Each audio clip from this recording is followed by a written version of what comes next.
Water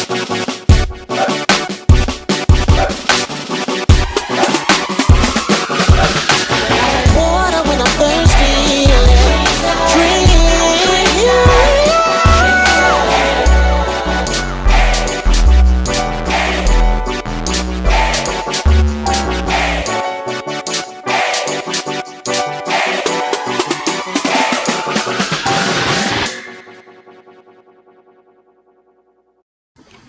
Good night, everyone. Welcome to another episode of Water for the Thirsty, our second for the year, third Friday in January. We are here for the word simply, the word refreshing. Following this Bible reading plan for our seventh or eighth time through, starting from Genesis and going through to Revelation indirectly by indirect route. But we make it through. We cycle through the Old Testament one round, we cycle through the New Testament, and we hit the Gospels twice for the year. And then sometimes we read Kenrick's book, and sometimes we don't. Hey, maybe 23. Maybe 23 has something new in store. Yeah, We'll maybe. see. So as of right now, we are in Genesis, Luke, and Proverbs. Like midway through Genesis because we midway through the first part of the year, first part of January. We're almost to the end of Luke, and then we'll go into Acts and that kind of thing. So that's where our conversation is coming from. We just kind of chop it up around ideas or things that caused us questions, that inspired us, that impacted us in some way. We talk about those things, and we just kind of free flow from there. So tonight we have with us Kenrick and Courtney, who are from the Metro DMV area, but different parts of it. And we're expecting a few other people to join us tonight, and we'll see who does. So yeah, we'll go from there. I'm gonna let Courtney go first today. All right, cool. Since he had a possible. All right. Man, my question comes from Luke. I was reading it and listening to it, and you know what? The story of Zacchaeus really made me stop a little bit, kind of going back on the details of it. The question I had was about receiving Jesus. How do you receive him? I see a lot of different things here that he did, but is this sort of like a roadmap for others to follow in how to receive him? Where are you coming from? This is Luke 19. 19? Chapter 19, I guess you could, right after the triumphant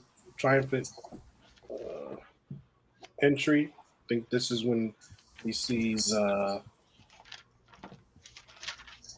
Jesus comes through, he sees Zacchaeus. He's up in a tree. He's trying to see Jesus in the midst of the crowd. For me, again, I guess it just stood out to me. Just obviously he's in the tree because he's a shorter guy, but he's also rich. So there's a humility factor in him having to climb the tree to see Jesus.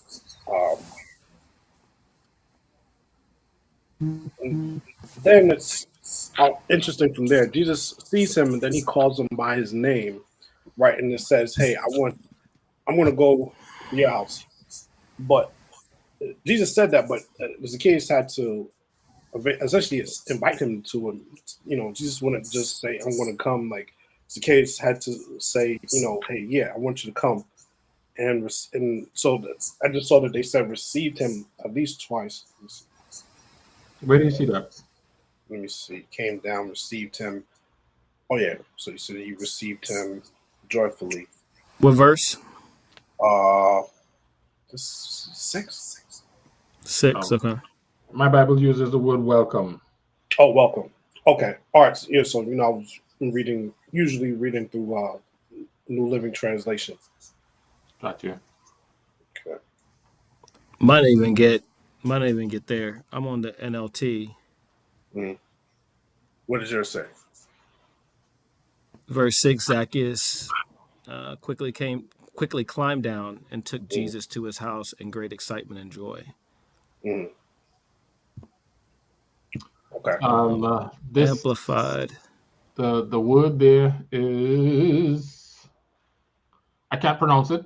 Don't ask me. It says hupod ekome ekamai. Okay. Yeah, it means to receive or to admit under one's roof. That is to entertain hospitably, to Okay. receive as a Okay. guest. It's All right. used in Luke 10:38. Um, and Martha welcomed Jesus into her house, so she received him into her house. Right. Um, it's used in Acts 17:7.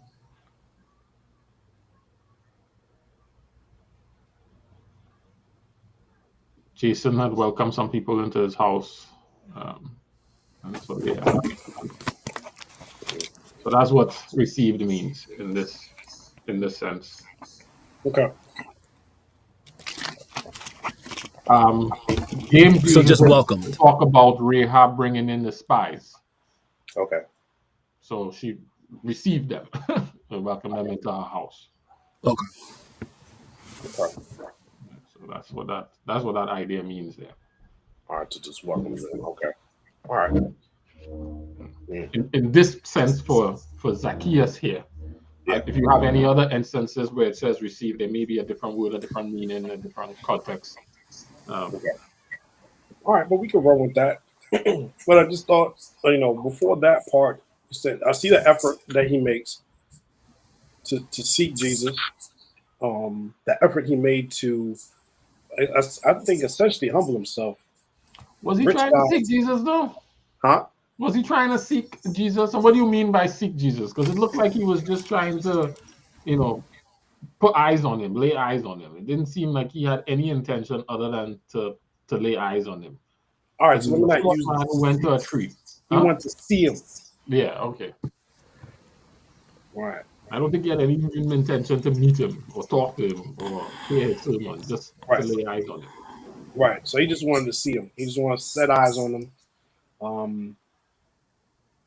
I guess certain readings of it make it sound different. Seek him, sought after him. But there has to be, I guess there's something there though, even outside of the the seeing, right? Because he called him and then, called him down. Yeah, Jesus And called him. that's Mm. what I'm saying. Jesus called him, but there was like, but he welcomed Jesus. It says he welcomed mine. It says he welcomed Jesus with joy, right? So there had to have been something there. It wasn't like, it didn't sound like he was,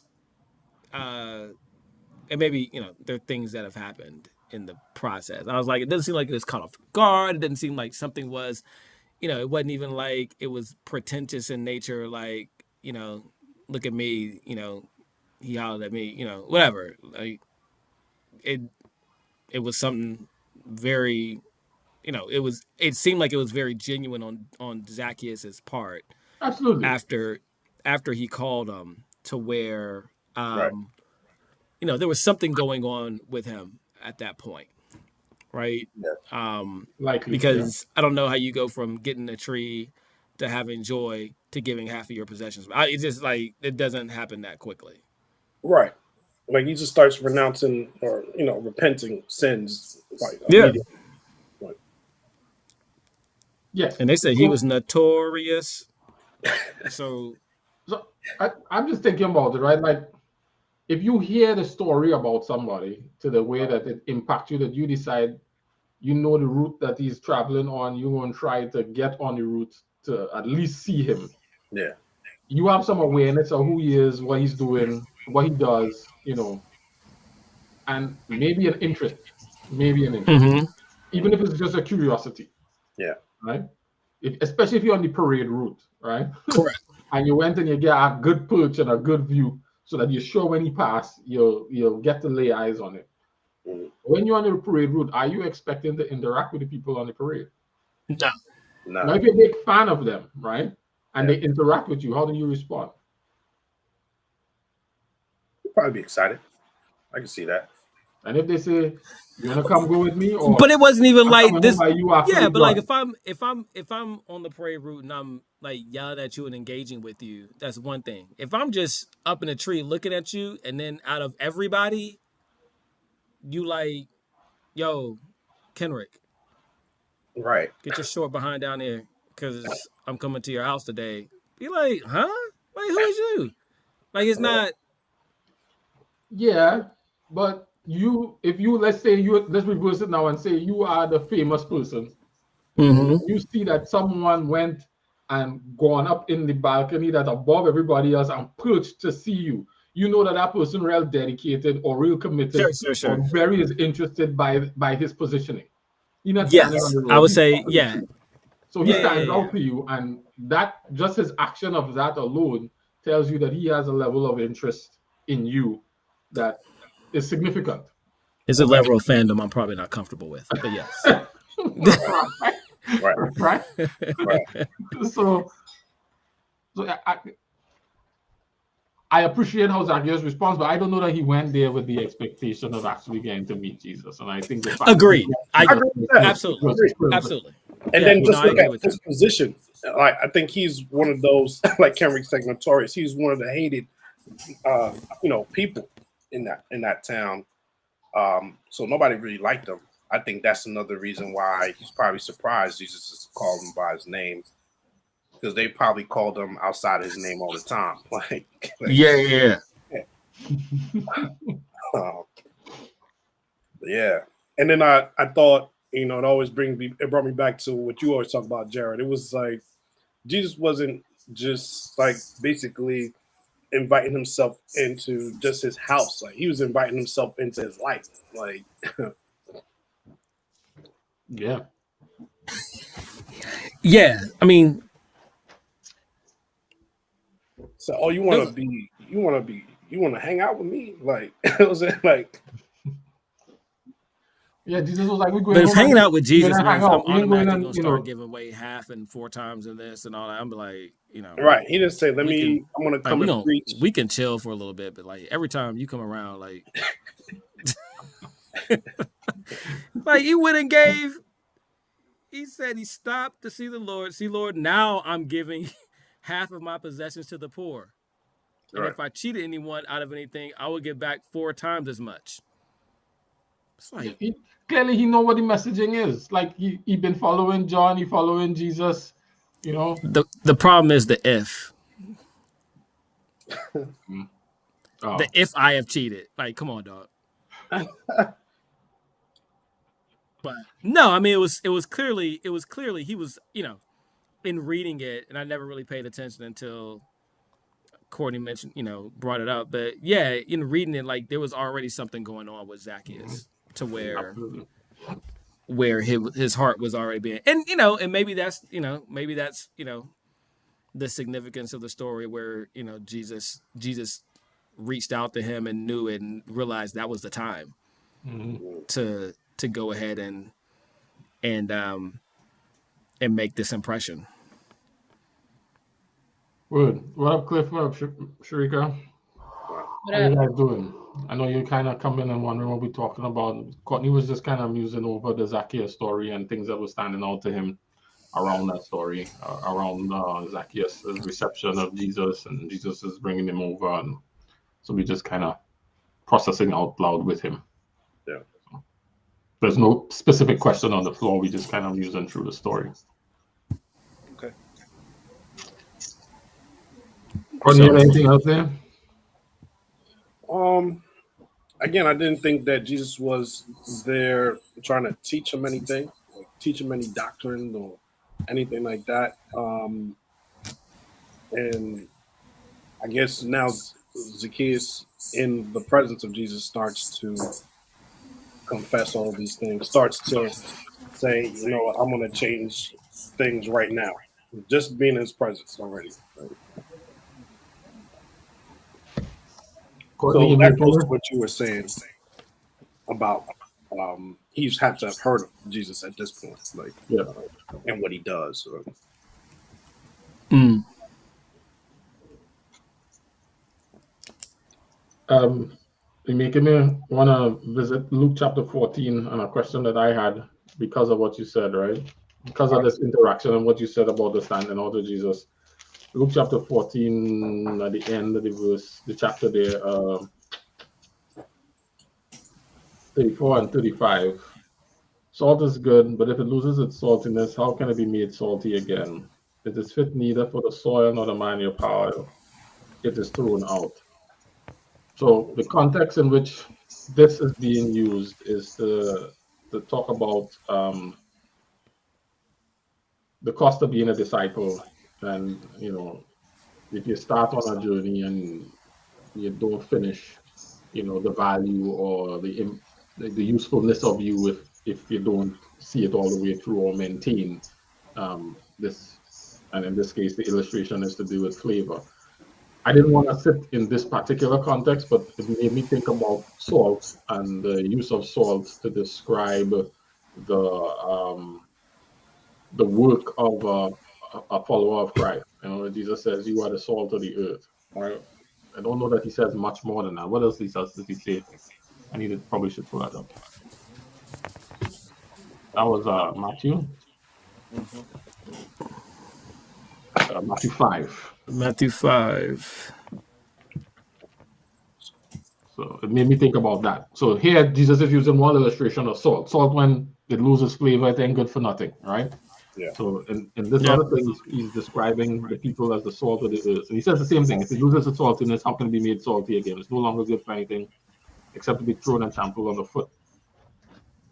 But what is salt used for is my first thought. And the thought comes back for seasoning, for flavor, for preservation. Mm-hmm. But there's also some dynamics about salt that, if we're going to stay in the salt analogy, are kind of interesting. Salt is a thing you can't take out once you put it in. You can't really extract it from, unless it's fish and you try to wash it out, but even then it's hard to It's wash in out. water. The water evaporate. You can. I guess you can take it out of water, but in seasoning, But food, seasoning, correct. Yeah. once it goes in, it's almost impossible to take it out. You gotta add a bunch of stuff to mask it. Yeah, and if you put too much, you almost have to throw the food out. Right? So salt is something you have to use sparingly. So what does that? And typically not used by itself. What do you mean? I mean, nobody just eats salt. It's always an additive. It's always used to something already exists, and it's placed on it to enhance. Not, it's not in and of itself. It's no value. There's very little value. Yeah, and you don't want to convert things to salt. No. You don't want to make things more salt. You want to use salt to enhance things. Unless Correct. it's Gomorrah, then unless it's Gomorrah, then we want it to be salt. Oh my gosh. I love that. They just made me think about evangelism, because you say you are the salt of the earth. The idea of going from being here to being a part of there. It made me think of our approaches to evangelism and how much that idea of salt does inform our approaches or not. And that's why the Zacchaeus thing came to mind, Courtney, because Jesus's evangelism outreach here is what? Embrace the not so popular guy. And just be with him, like it was. And go hang out with him. Right. It was just a little touch. It wasn't overbearing. It was Right. what's the effect that little bit had? Yeah, it's interesting. Like I say, most hated in the community, and even the other religious leaders at the time, they wouldn't have done that. They wouldn't have even associated themselves with him or been in his home or anything. Yeah. It just made me think about our approaches to evangelism. Yeah, no, I get that. To conversion. Yeah, are we measured in our use of our salt, or do we just dump a whole bucket of salt on people? Or to your point, I thought it was a really good point. We try to make people salt. Why people don't come back because we spoil them? They have too much salt. They salty. They salty. Mm-hmm. Too much. Yeah. Right. So the idea of being salt causes us to be more measured in our approach. Yeah, man. But like I said, man, Water for the Thirsty helped me to see that at this point. Like, Jesus wanted to have a real relationship, and he's just going to start with this, eat by his house, and let's just spend time together. He didn't say nothing about let's preach. I'm going to preach. Come over here and preach to you. I'm going to try to convert you. Anything about religion, anything. Just like let me just hang out with you. You know, Jesus also did that with the Pharisees. When they invited them home, he went over by them too. Yeah. It's just a different results, but same approach. Same approach. They were like, "Yeah, we're gonna keep this half and yours." Right. Yeah, man. What would you change about your approach in the light of salt? That's a collective question. It wasn't to Courtney. It was just to the group. Oh. You have to reflect on what you do and if you have to do anything differently. Using the salt idea, what would you? There are days I'm thinking I probably need to be a little saltier. I might not be salty enough. Why not? What does that mean? Give me more about that. Just I'm sure there are definitely days where I'm not out doing what Jesus did and inviting myself over to spend time with someone and in the spirit of and I don't think Jesus was looking to convert, but he was looking to demonstrate kind of what this kingdom lifestyle or thinking looks like and what it is. I don't think I demonstrate that all the time or intend to do it, nor do I act on doing it. But Jesus didn't go to everybody's house though. Thank you, babe. He didn't befriend everyone either. Mm-hmm. I mean, like in the crowd that day, crowd full of people, who did he go by? Zacchaeus. I don't think he. Sure, but I think it's also a statement. He's also making a point. That's true. I think there were always. I'm not saying Jesus was plotting, but there was also intention. He only had 33 years to figure this thing out. Well, I guess really 19 or 21, right? So he had to. That's a good point, right? It's like the chief tax collector. And 40 of them days got used up by himself in the woods. So it's like you got to be. He had to be. He's got to be opportunistic. Selective. Highly selective. V's gonna stay on point. Mm-hmm. I got you. Jewel just booed me on my comment. What up, Lorian? How you doing? So, how would you so that was me. I don't know if anybody else has it. Kenrick is saying he would need to be more salty. Would you have to adjust? Me? Yeah, if you had to reflect on your approaches and I love how she says allow the idea of salt that we have just explored to influence any changes, would you say, you know what, I think I'll just stay the course, or I would be more salty, or I have to go and desalinate a coupon. I mean, it's like, It's the me. It's the way she said me and then started rocking. I feel like I demonstrate all forms of the Godhead throughout my days, and so. I thought you said all forms of saltiness. I was like, But if I had to focus on Jesus himself, I think I'm okay. I think if you had asked me like 2-3 years ago, I'd be like, "Ooh, I need a little more dash of salt."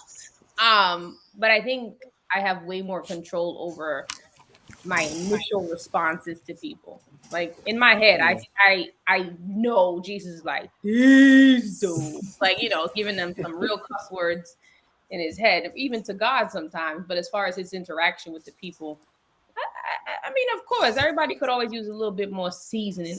I don't think I'm iodized salt. Maybe I'm Himalayan salt right now. You know what I mean? Like the big crystals, you just crush them a little bit. But I'm okay. I think I'm okay. What's wrong, Cameron? I'm just saying, like you gotta up your salt game. There you go. Salt Bay ain't giving you the little table salt, right? Those are the real. when I hear Himalaya, all I think is of Martin. So, No, all right. so Himalayan, throw some sea salt in there too,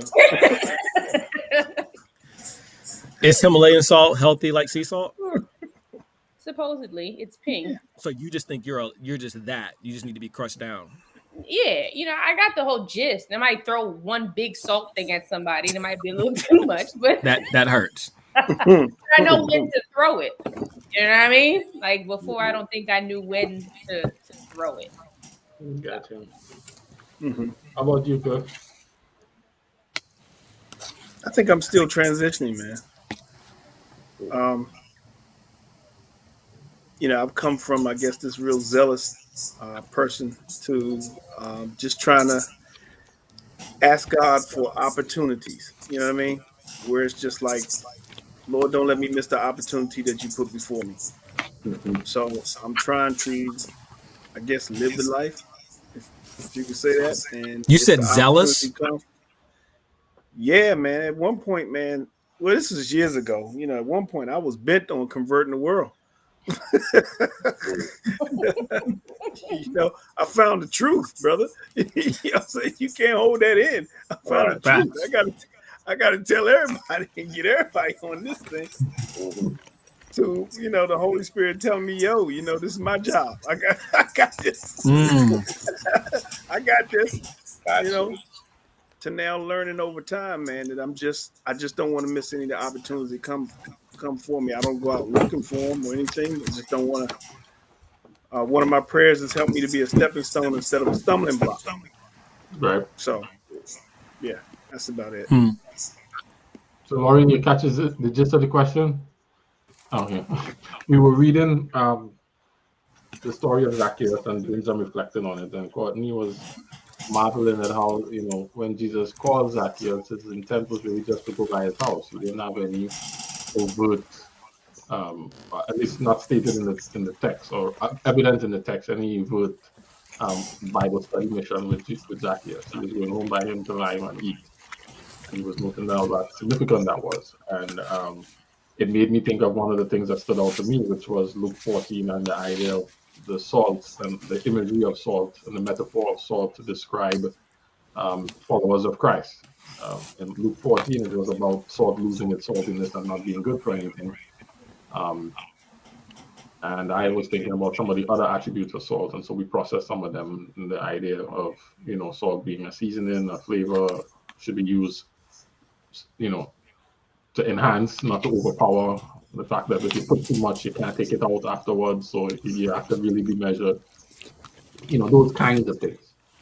And so the idea or the question that came to mind that I was asking the group was, if you had to reflect on the idea of salt and the attributes of it and think about your own approach to evangelism, what would you change?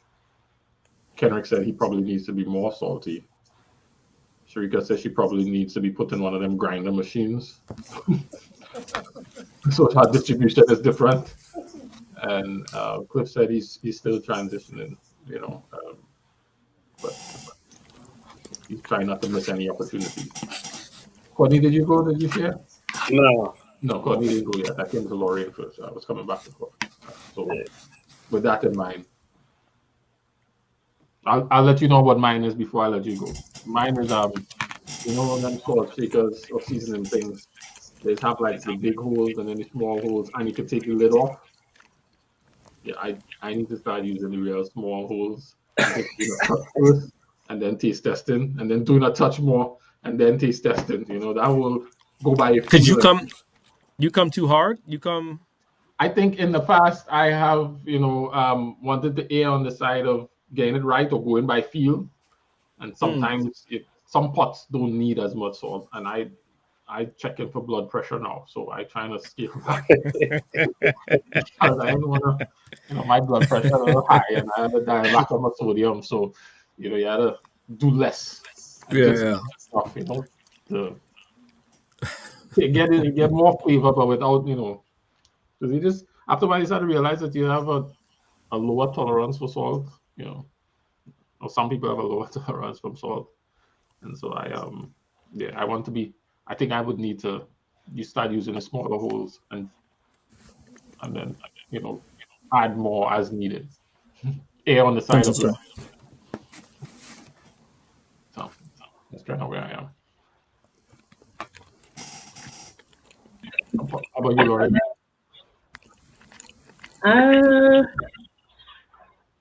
Evangelism. I think I don't know what kind of comparison I would give myself. I would just say that I'm kind of like a go with the flow, feel of the environment kind of person. I don't think I'm ever like kosher salt. I'm not there. I'm not. I'm not kosher salt. But yeah, I'm usually more subtle, and I think it's like in the spirit of transparency, it's more like I feel like I'm not where I'm supposed to be, so I don't sprinkle too much salt. You know what I'm saying? I'll sprinkle some salt for I guess the areas I'm more feel like I'm strongest in. Let's put it like that. Like I'm more bold in certain areas, but in other things, I'm like, yeah, but you're still not there yet. It's like that plank in somebody else's eye kind of situation. Like, I'm gonna talk to you, and I'm not even. But I think I find being honest in where I am and where I would like to be, and on my walk, and being transparent with others. What I do talk, I'm like, I'm still working on this. I'm still, So I guess maybe I'm using the tiny hole. Using tiny holes. Tiny You probably need to go to the bigger holes now. Actually, guys, maybe I don't even know that I'm salt. Maybe that's my problem. Yeah. I don't know that I'm salt. So, I don't know. And some of them have like the tree, right? They have the tiny holes, the big holes, and then the opening. Yeah. I might be like the garlic salt. I got some stuff I'm still working out. I'm not fully salt yet. I'm like garlic salt. I got like stuff in there. Hilarious. What up? All right. Courtney.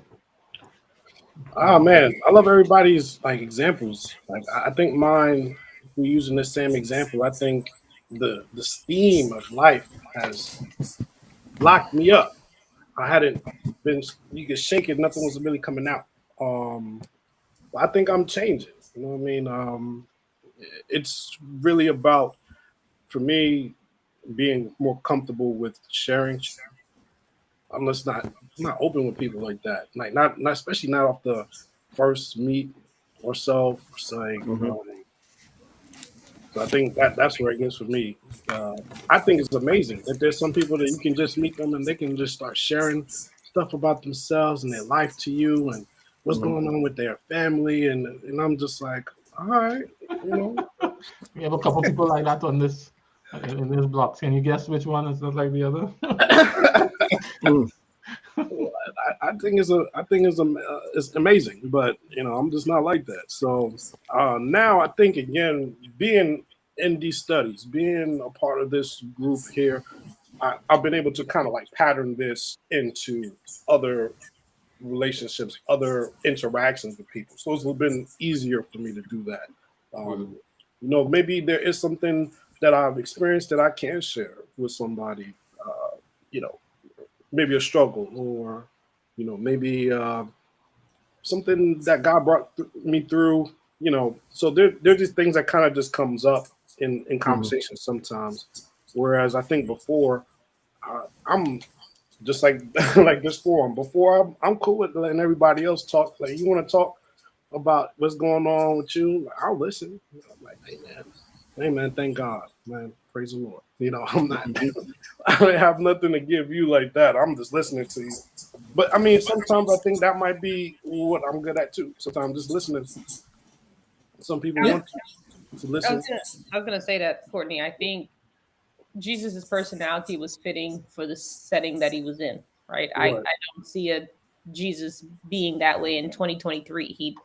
He'd be who he had to be, and I think all of us have very different backgrounds and are who we have to be. And like, you could just have a conversation with somebody about music, or to your point, just listening to someone. And Jesus will talk to some and mumble.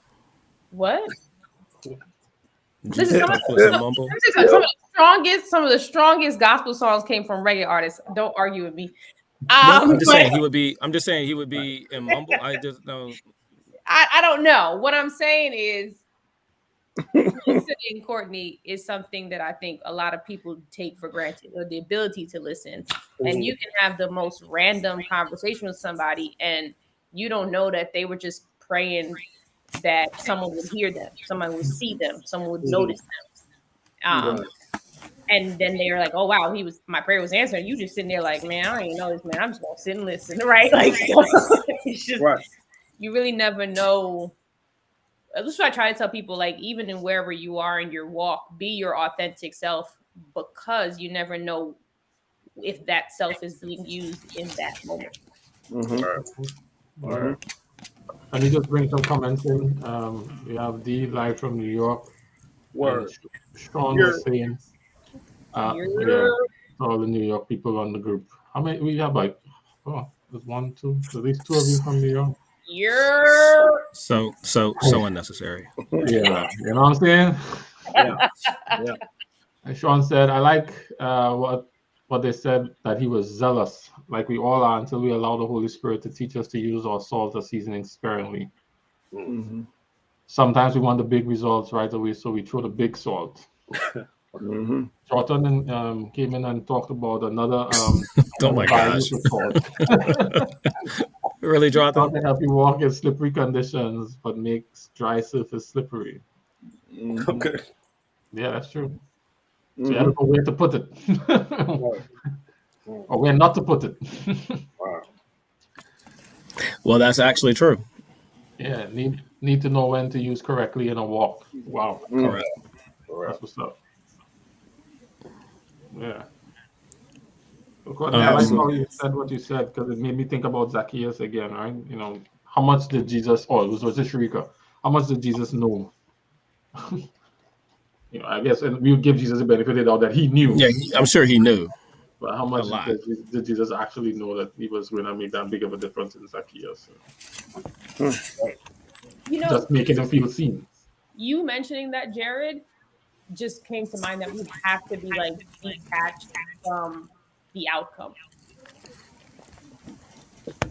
Right? I think a lot of times we attach our expectations to, I don't think I can get this, desired outcome or whatever. And it's just like, yeah, Jesus knows Zacchaeus. That's not a question.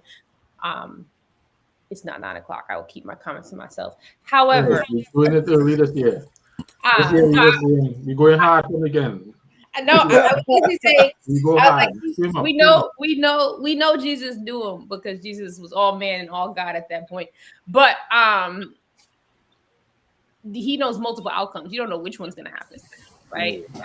And that's what separates many things from other things. But he wasn't really concerned with that. I'm being Jesus right now. I'm doing what I gotta do. You receive it, that's Mhm. cool. If you don't, just dust my little feet off. I'm gonna go about my business. Mm. Word. Right, Courtney, I hope I didn't cut you off there. No, not at all. Not at all, bro. All All right. in the spirit of the question, and again, like I said, just reading it, it was just standing out to me a little bit differently. Um, I find myself with these studies. There's certain stories in the Bible that I've heard since I was a little kid, and you're like, all right, they got the songs about them and everything, and then kind of, you go through things in life, change perspective. I read it again, and I'm like, wait, hold up. The little details start sticking out a little bit more. So, Did anybody else just hear Nate Dogg just now? Did anybody else hear that? Or was it just me? It was just you. I guess I need more salt too. You just need a grinder. You just need a grinder. That's what it is. I just started to play in my head. What did you hear? What Nate Dogg did you hear? yeah, we're When he curious. said hold up, wait. Oh, just needs a grinder. Sorry. That's it. All right. Kenneth, I'm coming to you next. Now I hear it. You asked. Now I hear it. nah. Actually, now I hear Warren G too. So I went down the whole rabbit hole, Kendrick. Sorry. It's all right. I'm coming back to you, Kevin. We're coming to you next. We're coming to you. You're up.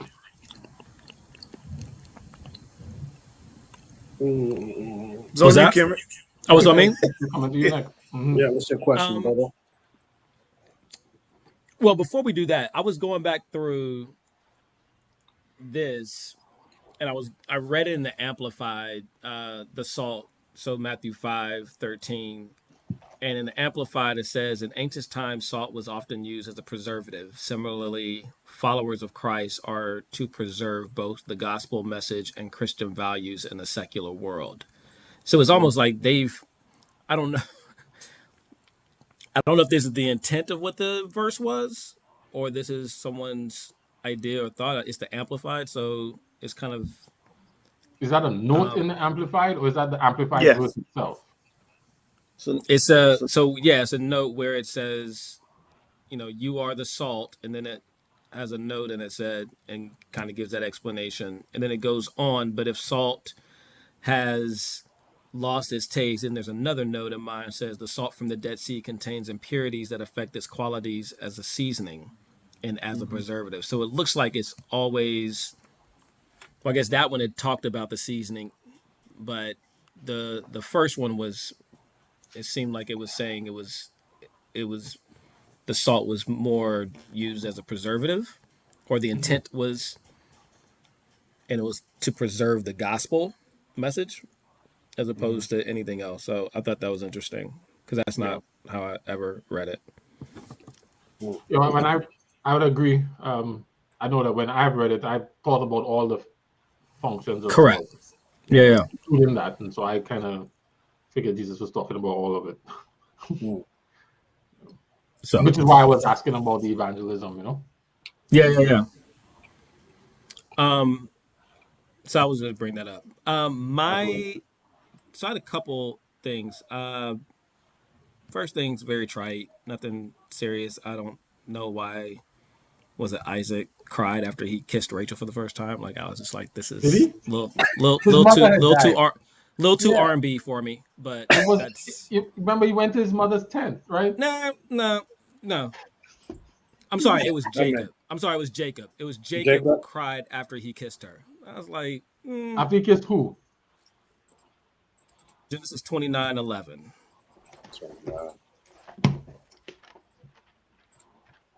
After he kissed what? Rachel or Leah? Maybe it was Rachel. It wasn't Leah. Well, he probably cried then too.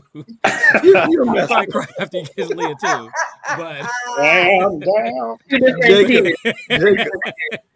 It was Jacob, but it was a different. It That would was be a before. different It was word before, okay. in the Bible study tools. That would be two different cries. Those are two different words. Yeah.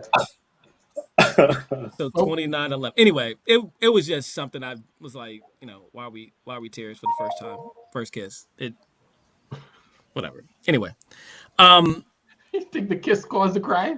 You He really think it was a kiss? he said it He wept aloud.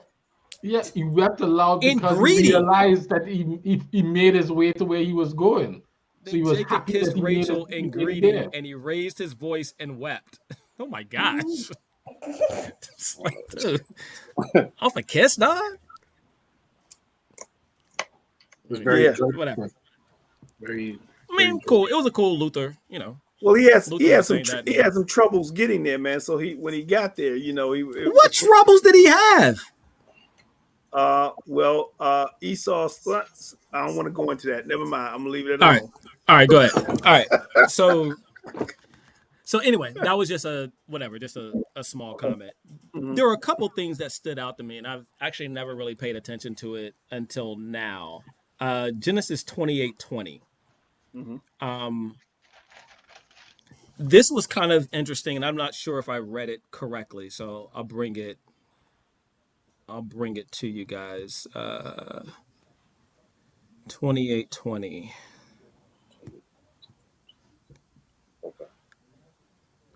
Cool. You can read it now. I know it's a new year. Oh yeah. My bad. Yeah. My bad. I'm not, all right. Then Jacob made a vow saying, if God will be with me and will watch over me on this journey I'm taking and will give me food to eat and clothes to wear so that I return safely to my father's household, then the Lord will be my God. And this stone that I have set up as a pillar will be God's house, and of all that you give me, I will give you a tenth. So we got Abraham, we got Isaac, and now Jacob, and he's older at this point. And he's like, at this point, he's now negotiated his relationship with, like, he's been like, all right, God, this is after like all the stories that he's heard about Abraham leaving, Isaac, all that kind of stuff, right? And now he's like, if you do all these things, you could be my God. I thought it was kind of interesting for a couple of reasons. One, he hadn't made that decision yet, and all these things had transpired and given the lineage. So it's interesting about that. And then number two, it kind of got me thinking that we all have to have like our experience. And when I say experience, I'm not saying like a negative big thing, but everybody kind of they got to figure this thing out on their own and have their own journey and your lineage, and with your mom, dad, whatever. Even though this entire land and and um and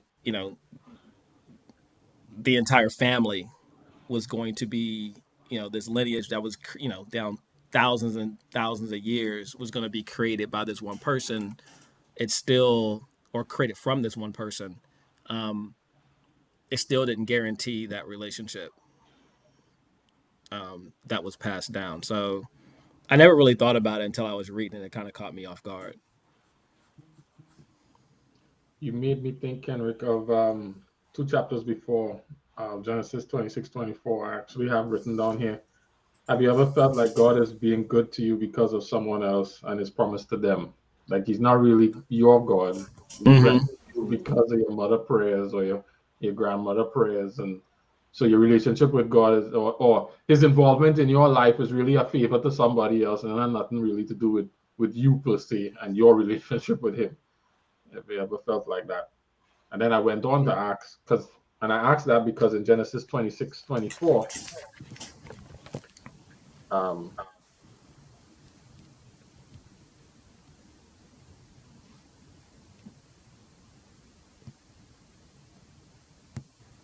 uh, that night the Lord appeared to who's that? Isaac.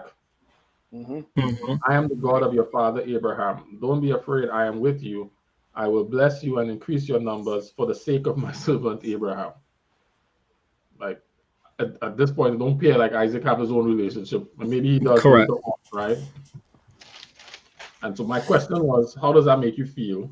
I was going to pause there, but then I went on to say, is it possible to transition into your own relationship with him, and how? And so when you brought this, I guess you answered my question a little bit. I guess you have to have your own experience with him. Yeah, it was like it was after the dream, right? Yeah. That where this thing, and even after all of that, it was still like this conditional. If you do this, then I will do this, right? But actually, he makes that promise to him anyway. He said, let's go to 28:13, the middle of the verse. I am the Lord, the God of your father Abraham, and the God of Isaac. I will give you and your descendants the land on which you are lying. Your descendants will be like the dust of the earth, and you will spread out to the east and the west, to the north and the south. All the peoples on the earth will be blessed through you and your offspring. I am with you and will watch over you and will bring you back to this land. I will not leave you until I've done what I've promised. That didn't have any Correct. condition. But Jacob then accepts it based upon the condition. So Yeah. Jacob accepts it. What was it? 20. Yeah. Yeah, 20. If God will be with me and will keep me on this journey that I take and will give me food to eat and clothing to wear, and if he grants that I return to my father's house in safety, then the Lord will be my God. I gotta So make sure even this after is good. was that? Gotta make sure it's good. I gotta get what I need out of this first. This is a long-term commitment. Well, no, I mean, You had to show up for something for me. The interesting thing is that the commitment was already made, like 200 years prior. Yeah. But I'm just letting you know where I stand, sir. So I'm gonna need to follow it for me to keep this going. So it was, I don't think I mean, maybe in my actions I have done that. I think that's just a lot of, there's a little audacity there. I think it depends on the intent. Like, it's no more audacity than when Mary was chatting to God. With the question, it's literally, it's kind of like, all right, God, I'm down, but I'm gonna need a couple of things from you. I'm down, but I'm gonna need a couple of things from that. Doesn't I don't think it even questions his ability. But he already said it to It doesn't Jared's point. He matter. already Like, told you what he's gonna do. I mean, I think about it in like a relatable sense. It's like if you were to say, Kenrick, you gonna take me to the airport on Sunday, right? Mm-hmm. And I'm like, Saturday night, yo, you still taking me to the airport? If you take me to the airport, we homies. You'd be like, I already told you I'm taking you to the airport. Like, what the heck? And like, it's not one of those that you get angry. It's just one of those double check. I just want to make sure nothing changed. Just want to make sure, we still good in the hood type of thing. But do you double check because things have gone sideways before? Like somebody has promised you something and you haven't, they haven't, or you double checking just on GP?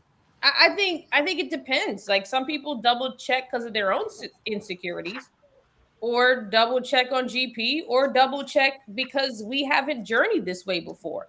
So it doesn't matter. It's the double check is, whatever. I think he goes again. So Zachariah, he double checked, but his intent was off, and so things got a little rocky over there. No, there are a lot of dude. First of all, there are a lot of discount double checks, right? You had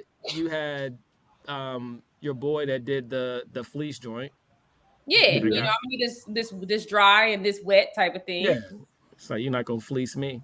No, I'm sorry. One more time the next morning. So you had people that double check. It was just like, it was a conversation. It was like, if you do this, like after all you said, yeah, if you go ahead and do it, then you will be my God. Right. It wasn't just if you go ahead and do what you promised my father. If you do this for me, if you have me, correct. You have me go on my journey and come back. then we could enter in this we're good. relationship. You know, this Yeah. this comment that we got on the screen, I don't know if I agree. Jacob didn't have the relationship with God to trust his promises. I don't even think the relationship is necessary.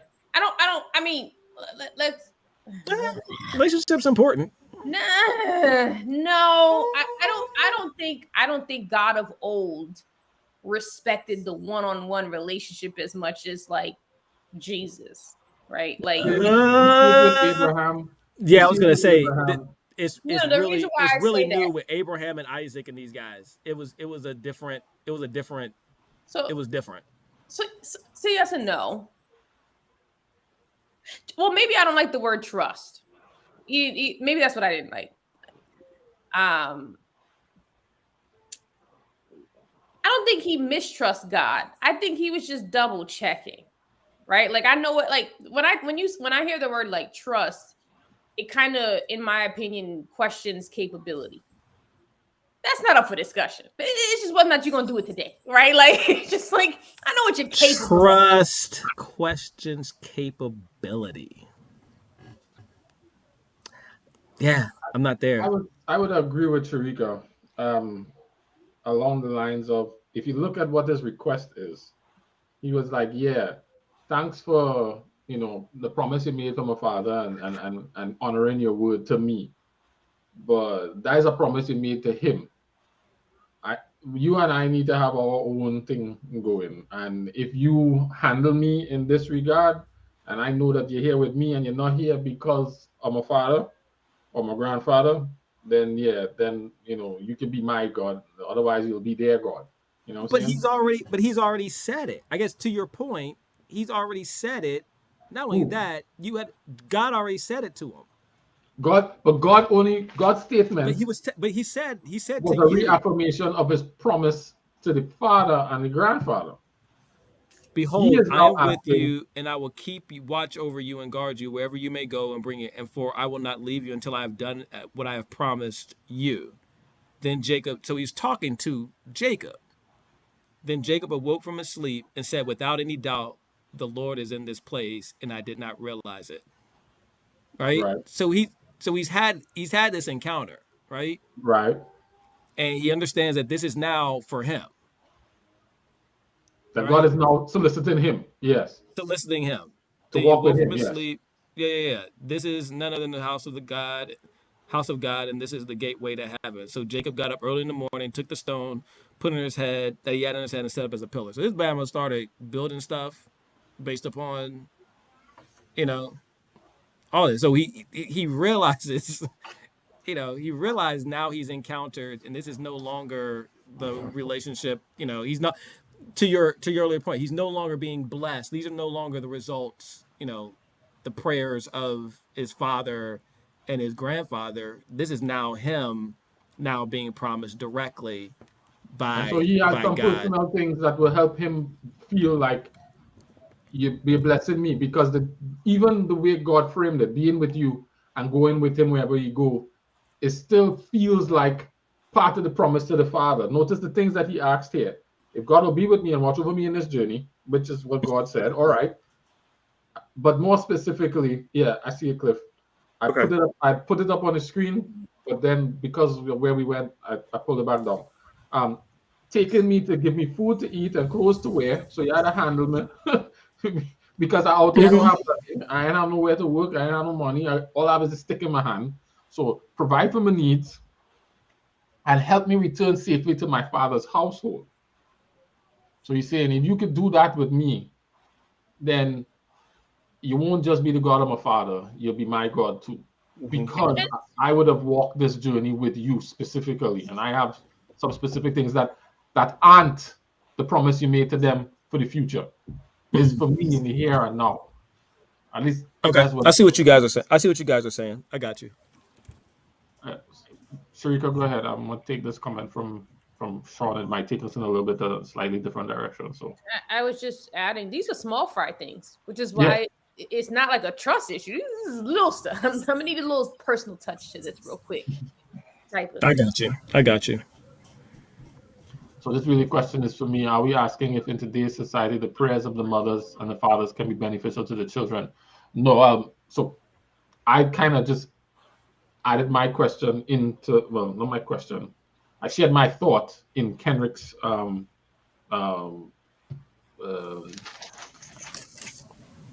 Comment. his You. observation about Joseph, not Joseph, Jacob and God made me think about my question about how um, sometimes, well, I was asking if anybody had ever felt like they were just, they didn't have their own relationship with God and God was only blessing them because of their parents. But that wasn't a, I guess, a question. I guess it was a question to answer. Have you ever had that experience? But it was inserted as part of Kendrick's conversation. Yeah, I didn't think of it that way, but it's interesting. I've never, I've never even thought about my mom's prayers for me. I know they existed. I just never thought about them. I guess in my instance, I've had people who interact with me because of my mother, not God. We'll talk about God after. There are people in my life who are present and there for me, not because they have a relationship with me, but because they have a relationship with my mother. And I know I can feel on them that this, if it wasn't for Janice, they wouldn't talk to me. Do you talk? Now, do They you only talk to me communicate back because with? yeah, I communicate with them, and I think But you they communicate actually back care with them about. because of your mom. Well, I guess when I was smaller, I thought they actually was interested and cared about me. As I grew and get more mature, I realized they been checking for me. They check for my mother. That's why they checking for me. Yeah, Right? And you become a little bit more aware that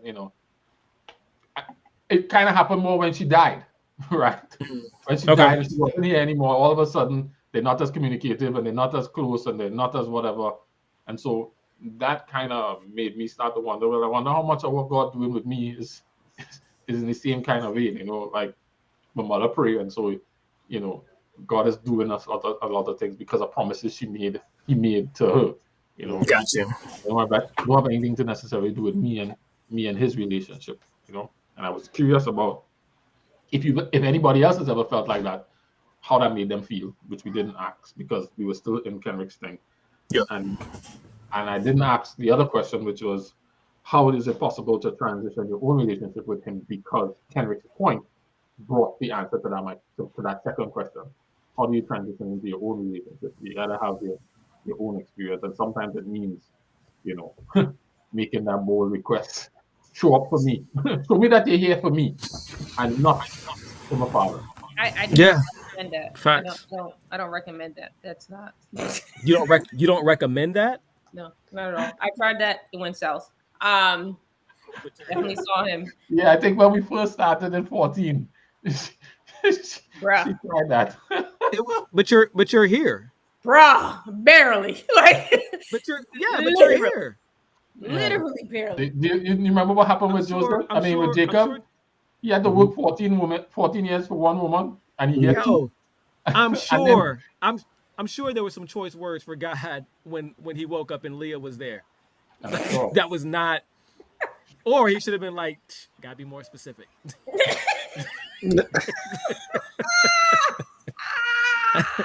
I need somebody with some contacts. So Zero Tool, Sharika is responding to you. He says, I think, or he or she says, I'm assuming it's he.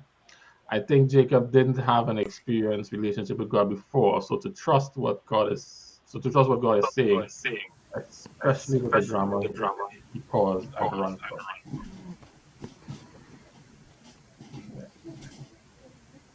So you just clarifying how not trusting God's capability, but just I don't have a relationship with you, so I don't really know you like that. Is what his perspective. It sounds like his perspective is.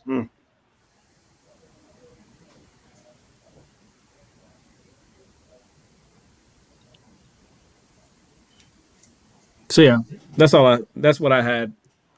So go ahead. Well, I was saying because you were closing out and saying that's what you had. Has anybody ever felt like that? Like what? Like God only checking for you because of somebody else? Am I the only person who's had that kind of experience? That God is never only had for that. Other people are only checking for me. That God is only checking for you because of somebody else. Yeah, I'm sure of it. Really? What you mean? Where does this stuff come from, you guys? The reason, no, I've had times in my life where I'm like, yo, honestly, I ain't got nothing to say to God right now. We good. You don't talk to me, I ain't got to talk to you. Ain't nothing to me. And you think that he stuck around? That's the South. You stuck around after that because of somebody else? Oh, most definitely. Somebody else was like, please forgive her for she know not what she do. I'm pretty sure of that. Ain't no way that ain't somebody else let those out for me. Shout out to y'all for that. But yeah. Or I guess so. I don't. Yeah. I mean, I guess it all makes God is sense. checking up on me just for himself, right? Like he like, yo, I got a mission. I don't care if you on board or not. I got stuff to do. Right? It had nothing to do with me per se. Like I think sometimes it's just like, man, I'm gonna get this girl through. She don't even know what she really dealing with right now, type of thing. I feel really self-conscious right now. I agree. I feel like for me it's more so when I was cutting up. I feel like it was somebody was praying for me. Somebody had you, right? Like somebody prayer went up and you like, my God. Yeah. Absolutely. How did that make you feel?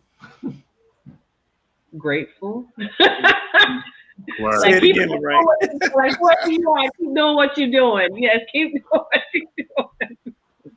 You're right. Went out there, Charlie Brown. In my There's no, I can never have too much prayer. So even if I'm praying, keep praying because I might not be asking the right thing and you not be on point. So keep praying.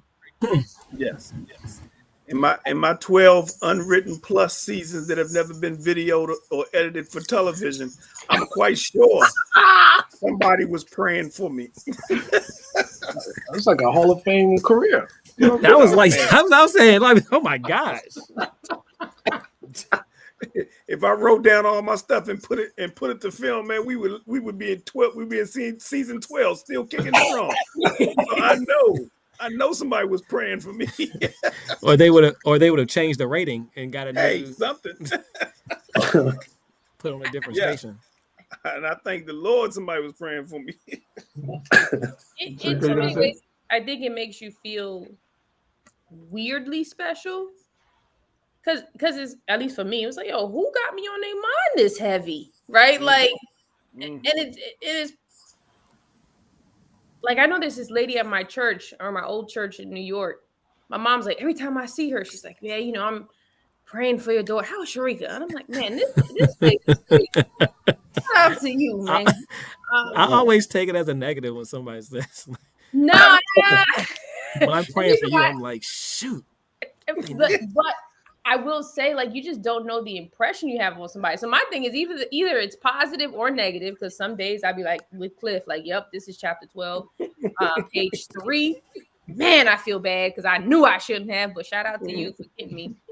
Or just I needed a word of encouragement, and just to hear that someone distant is just like, yo, I got you. Don't even worry about it. Like, I think once a year, there's this woman at my old church, another lady. I swear, if she don't make it to heaven, I ain't making it. So I just gotta make sure she get in, because then she one of those guaranteed coattails. Like seriously, like if she don't get in, guys, it's time for us to go. But you know, she's not making it now. It's not possible. Ain't no way, boy. But anyway, once a year, she'll leave me like a 3.5-minute prayer on WhatsApp, and I promise you, like, I literally close my eyes, bow my head, and just take that in, because that Did you read it with your closed eyes? How you read it on WhatsApp? No, with your it's a voice note. It's a voice note. Oh, it's a voice note. That joint over, and I'd be like, "Yo, this is gonna hold me over for the 12 months. Like, if I never pray again, it's right here. Hold right." Going straight to Vegas on this prayer. Like you thought having come down a little closer. Just a little bit, because you know, like, ooh, God got her on the direct line. It's here. Yeah. You know, it's just what it is. Let me take this comment from Sean, and then I'm going to ask my next question. Sean says, I don't know if you can say Jacob didn't have a relationship because he recognized in whose presence he was, which is why he prayed the way he prayed, to the point of wrestling with the Lord. Fair enough. I get that. I wouldn't say it's dichotomous, a relationship or no relationship. I think we were describing relationship in his own personal relationship that has His. a certain level of depth. It's not an absence of relationship. I don't.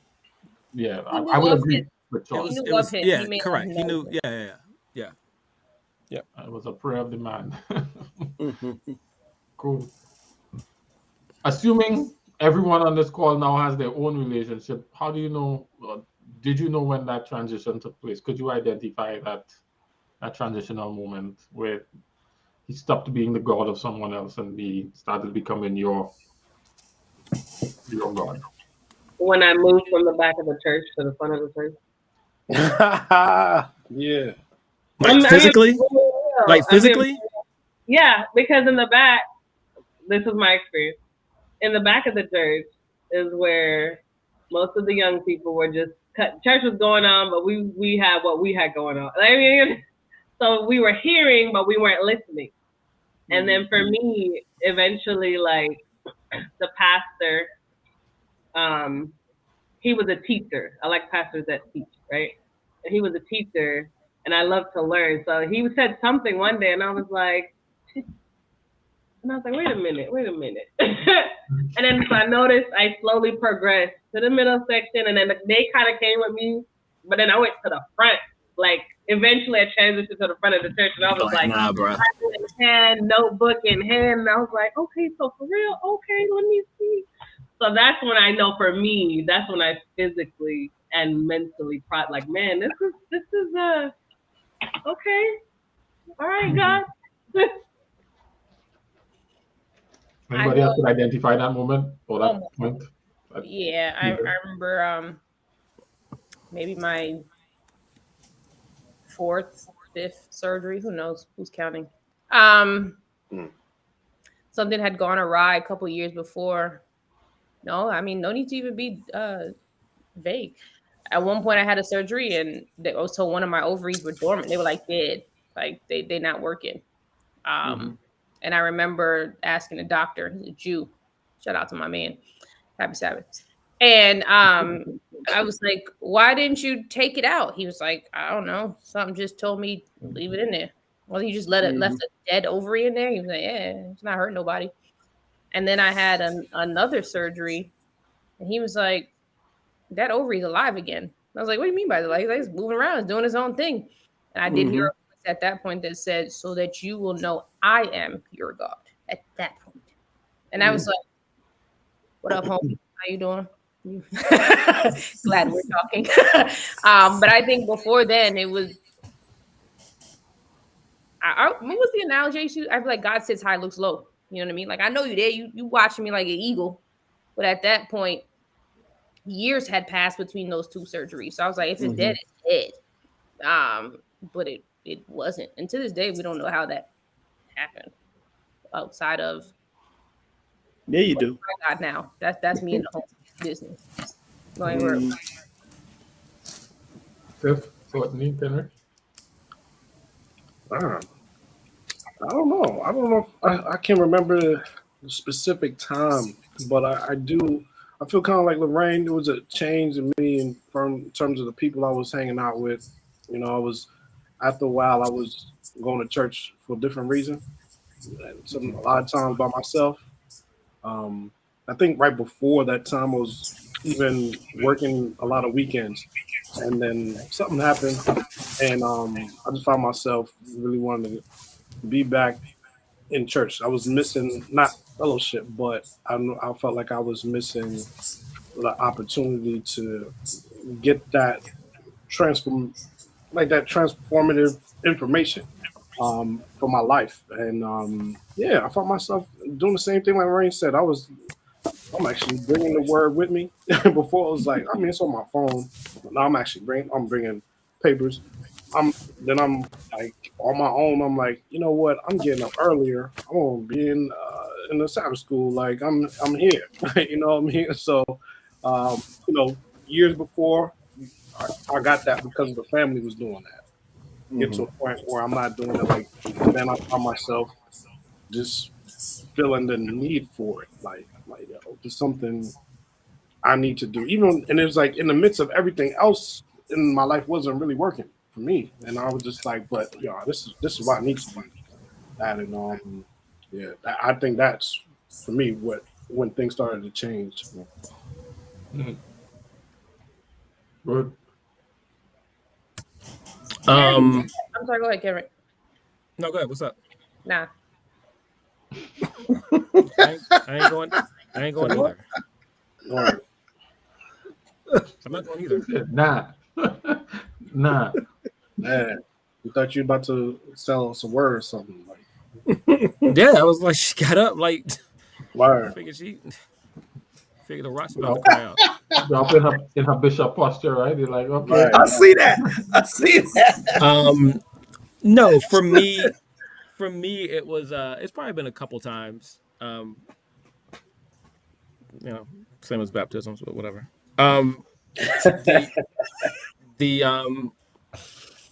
I think the first time is probably when I moved up here the first back in 04. And I moved up here with like no job, no nothing, but I had a girlfriend, and she was here, and my mom was like, "You're gonna ruin that girl's life," and but I remember during that time, like, there were certain things I wanted to do, and I wasn't sure how it was going to happen. And I remember just, me and Jewel were just constantly talking and praying, and we go out and talk and pray about what the next steps were and all that kind of stuff. And I felt like that was it was almost like that Jacob moment. I didn't negotiate, but it was kind of like that. And then the other time was probably a few years ago when I decided like to strip everything away and kind of start from scratch and really develop the relationship and understand where it. And so I think those were like the two. So there were moments where I can remember and go back to specific moments. How about you, Cliff? Mine was when I started realizing that there was something different about the church I was going to, something a little off, and I started touring different religions and things to find the truth, and landed here. I had I was trying to narrow it down, because I had a couple of those moments as well. And I think the moments kind of went from, okay, he's showing that he's interested in me a little bit, but then I was not sure, is that me or is that Janice? Is that me? And the first time was after Johan was born. I was conflicted about what I needed to do. I didn't have any plans to leave Trinidad, but I'm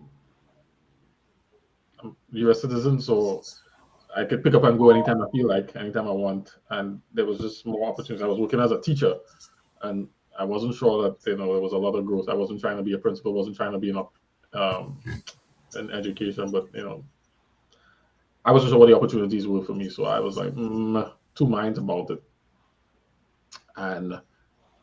But I felt I needed to be closer to Johan, even though I didn't know what that mean, what I would look like. I remember somebody, his mom sent me a videotape of his first steps, and in that moment, I almost heard God say, like, in Hagar, I almost heard him audibly say, "Don't worry about him. I taking care of that." Because like he was stumbling and somebody else caught him. I almost heard God audibly say, "Don't worry about that. I have that. You don't worry about that. Just don't worry about that."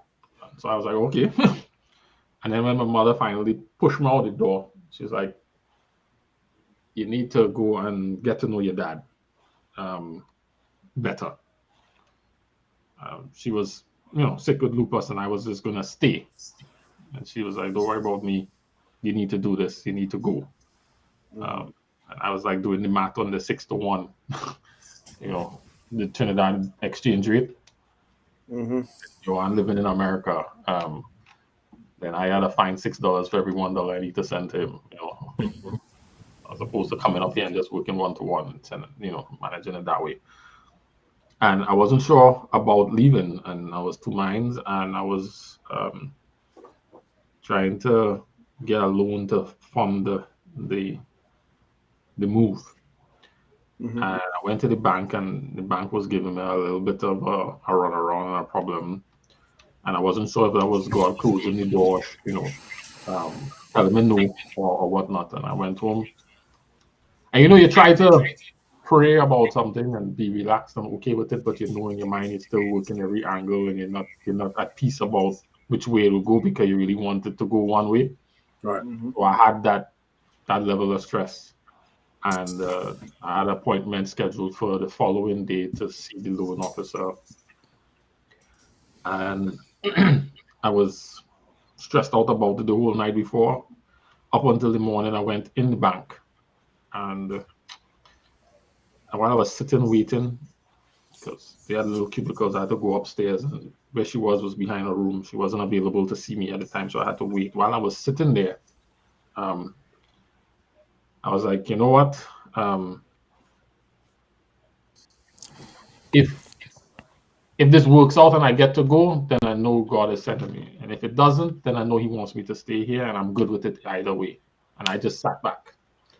I literally concluded my statement in my head, and Mhm. my phone rang. And it was my partner Dion, who I ended up moving up here to live with after a while. You see, I was supposed to call you 2 weeks ago, but something just tell me to call you.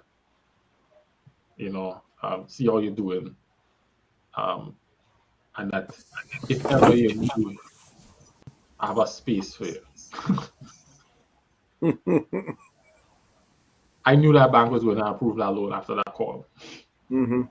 I ain't talked to Dion in years, and he still a call 2 weeks after he was supposed to in the copy room just to call me just so out of the blue. And that was when I first knew that he was checking for me, checking for me. But then it really wasn't. He didn't really become my God until many years after I got here, because I'm a rational. I think I'm a rational person. At least I believe I am. And the whole Jesus thing makes sense. Like, what are your other options? And are there any real benefit in anything else? It might as well shoot and shoot all the way.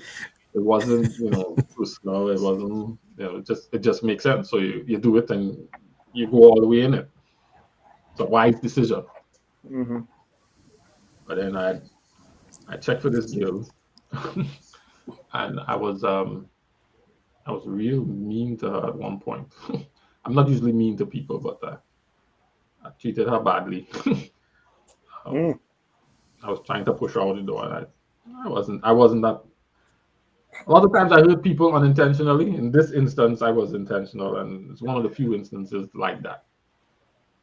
And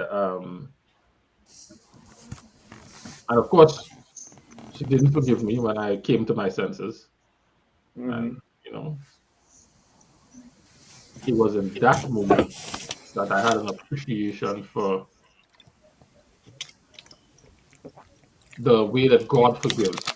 That He don't make you go through hoops. He don't make you regain His trust. He don't make you prove that you're different. He's like, I got you, start over a fresh, clean slate. And that is when He became my God, because I Mm. started that experience of, yeah, you'd have to show me. um, it made me appreciate who He was, and I was like, yeah, since you love me like that, because of that commitment to me, yeah, you'll be my God. And that was when the transition happened for me. Mhm. It was around that time Kenrick let me join his youth ministry. So he got me coming in right in that time. Mm. Yeah, that was when that happened. I ain't gonna lie, sometimes I still feel, sometimes I wonder, you sure it's not Janice? So it's not Janice prayers right now? Right. Mhm. Wow. But he's when you actually think back and look, you see too many instances where no, he's checking for you too. It was just interesting the way that God said, "I'm doing it because of your father." You know, because I'm looking at Jacob's life, and God is blessing him because He promised Abraham. So all the stupidness that Jacob was doing, all the folly, he robbed his brother, and God bless him. You So know, he went and he thief all Laban cattle, and God bless him. Right. Was that so for him, or was that because as a promise to the father, you're the one I chose, so I'm sticking with you no matter what you do. So so that's how do you navigate this with with your your kids, right? Because I think there's I think one of the consistent, and I don't know how old Lorraine was when she was disrupting church, but um, so I guess my thing, so like when I look at my kids, like me and my kids are going through this thing right now, and we're I'm trying to figure out how to navigate it, and me and Jewel have kind of different thoughts on it, um, but clearly this thing, right? We see with Jacob acknowledging it, and Jared and me and Cliff and Sharika and I guess Courtney. Um, like it happens later, right? And so when so when I'm having conversations with my girls, I know it's very difficult for them to understand the concept of God because all they got to do is just ask Kenrick, right? And I give them and to Jules, my kids don't ask for a lot, but like when they ask, I like whatever, you can have it. And and so knowing that there's an excellent chance, not always, but there's an excellent chance it's going to be, Addison 16. It's going to be another 10, 7, 8, 9, 10 years before she actually has her experience and encounter. Um, like, what expectations do you have, do you have for them in this journey, in this walk? Or is it, do you kind of give the same? Because I don't know if my mom gave room. I'm assuming she did. I don't know. But do you give room?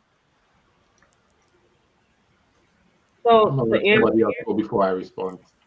I was about 16, first of all. So that's when I first came to 16? yeah, when I came to the US, I Yeah, was yeah, about yeah, yeah, 16. yeah. Yeah. That was yeah. I got like 12 years on you. Yeah, good. So yeah, so I was about 16. And I mean my mom made me go to church. There was no option to not to be present. Like even if Mhm. you hated it, whatever, you was gonna be Mhm. there. I don't think even for me, I didn't expect to do what I did because I was comfortable. I had no issue sitting in the back, but something caught my attention. Correct. Something. So if for your kids, something will catch them. It would be in a situation that is unbeknownst to you, and maybe in the most wildest situation, you're like, "That's what did it." Like that's what flipped the switch. Yeah, Like it that's would be, we're you know. we're praying that wildest situation doesn't happen. Layla's definitely giving you a run for your money. That's my biggest push right now. But yeah, that's it. I think you will inevitably. I th- my assumption. I'm not a parent, at least not to a human. I'm a little dog. My assumption is to at some point hit a crossroad of either I make room or I lose a relationship with them. Sure. And I think in so many ways, God is like, all right, I'll take it from here, right? And Mhm. and the foundation has been laid. Maintain this relationship, and I'll poke at them for a little bit. Uh, and eventually, I truly believe that the foundational stuff come in handy later on. But how it may look, have a control over. You have no control over it. Yeah. No, I hear you. No, I think they're both good points. And maybe like Jared was saying, maybe God will take care of them because you praying. And other people are praying, and there are people covering them that they don't even know are covering them.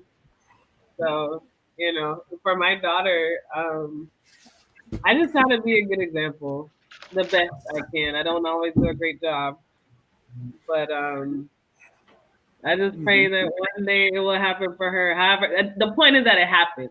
That's my prayer, that it happens. How it happens. Yeah, and I think that makes sense to me. In that there's the giving room is like at some point it will happen, and we can't.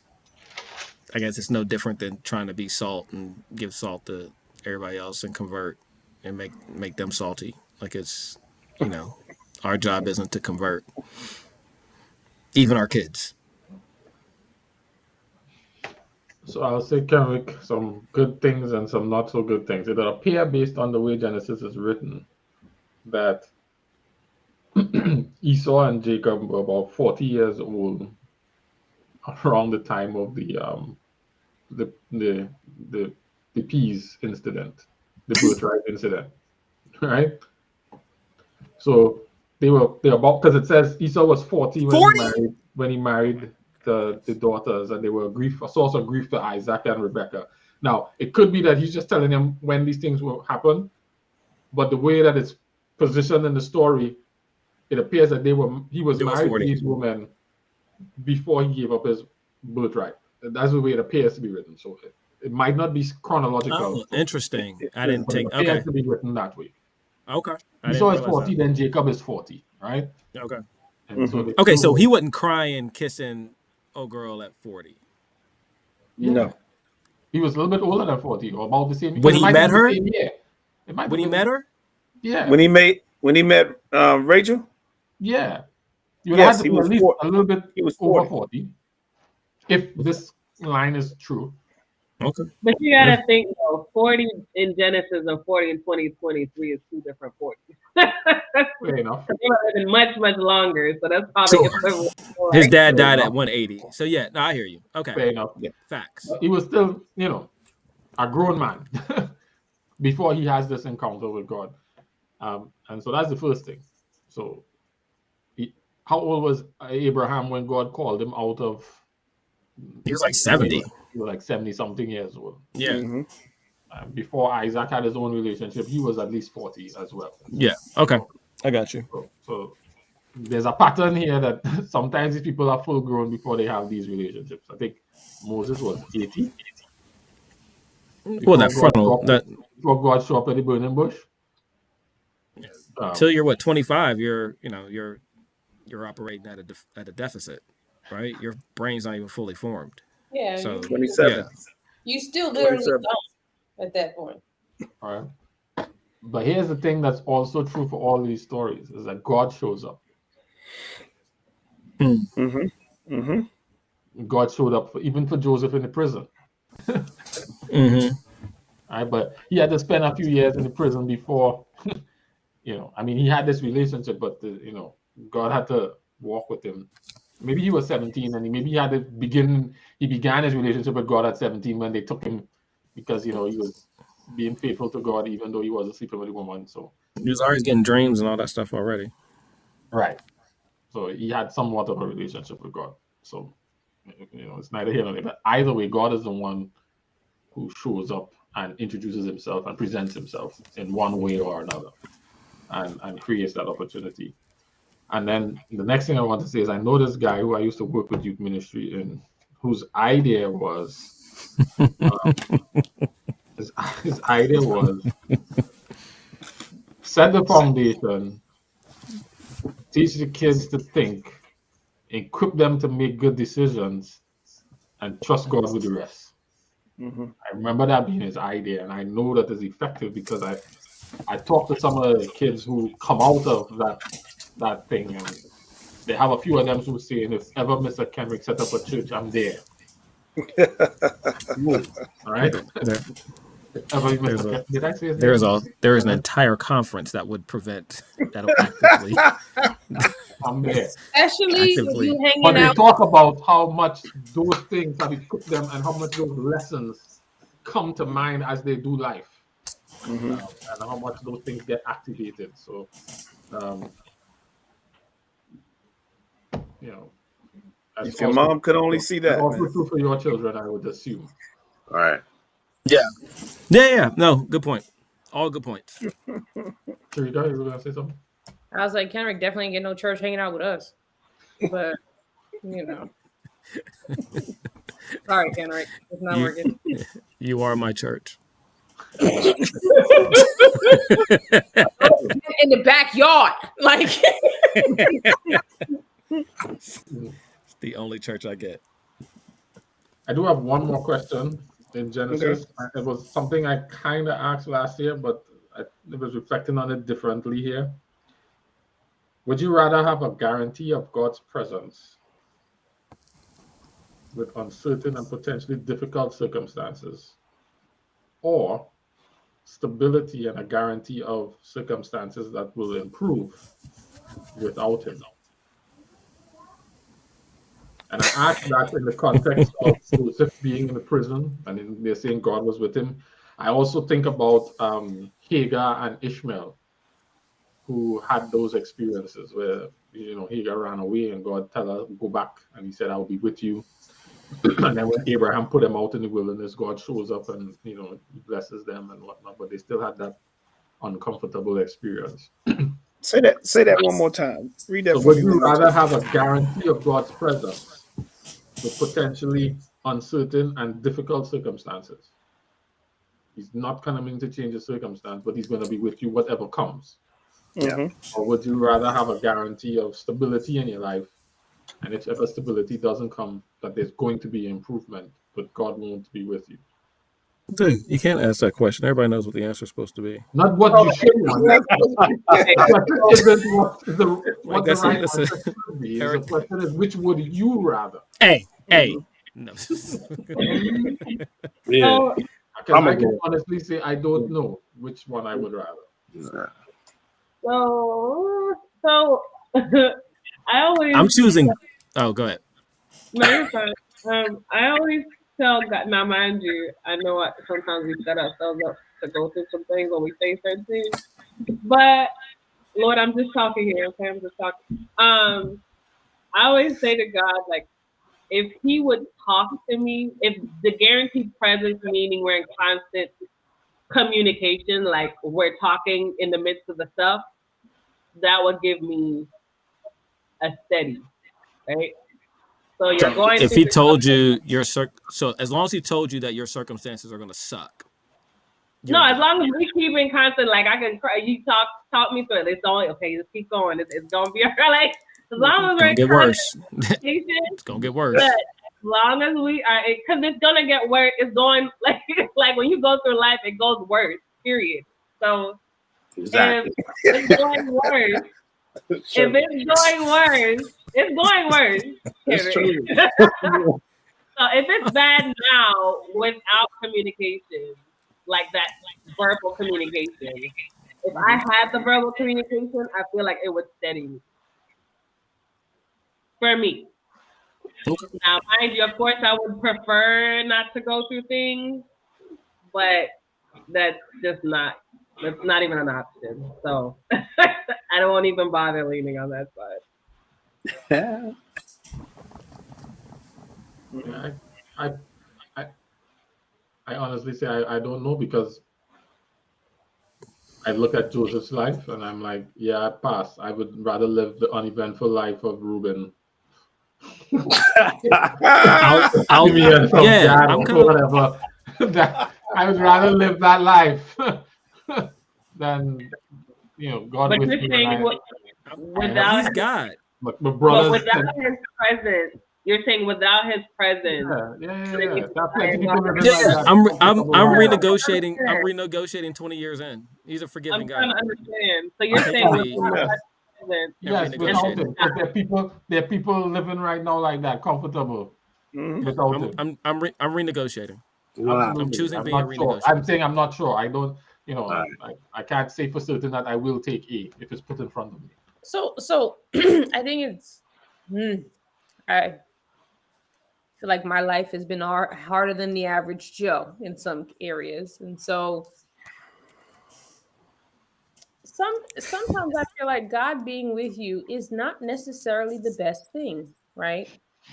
Because how it shows up, I don't really have control over. And I find sometimes I be getting loose. I be getting loose to the lips. Like, you really listening? Let's talk. And then I don't really want to talk to you because I feel like, in my opinion, it's been harder to deal with some things, to be like, God, you really sitting around watching me go through this right now? That's the type of time you really on right now? All right, cool. I got something for you. No problem, right? Versus the wonder of, well, I don't even know if he's around. It's kind of like it makes it feel a little better. So I can kind of see where you're coming from, Jared, where it's like, maybe Satan playing with me, maybe God dealing with somebody else. No worries, it's cool, no problem. Versus this man really sitting here watching me suffer. Wow. And then it's like, oh, let's go to heaven. Nah, play. I ain't even want to deal with you no more. Don't even worry about it, sweetheart. Like, like you put me through some stuff. Okay, burn. Right? Hey, it's quick I and jumping dirty. in head first. Quick and dirty. Like, honestly, that sounds so bad, but I would tell people all the time, like, God doesn't promise you this everlasting burning. He says, I bet you ought to just get knocked out. And so you better live your life down here the way you want it, because it's a quick and dirty. But it's a serious question. Because I think we talked about this a couple of weeks ago when you're like, yo, lead me not into temptation. Like, yo, don't play with me like that. Right? Like, in those cases, I've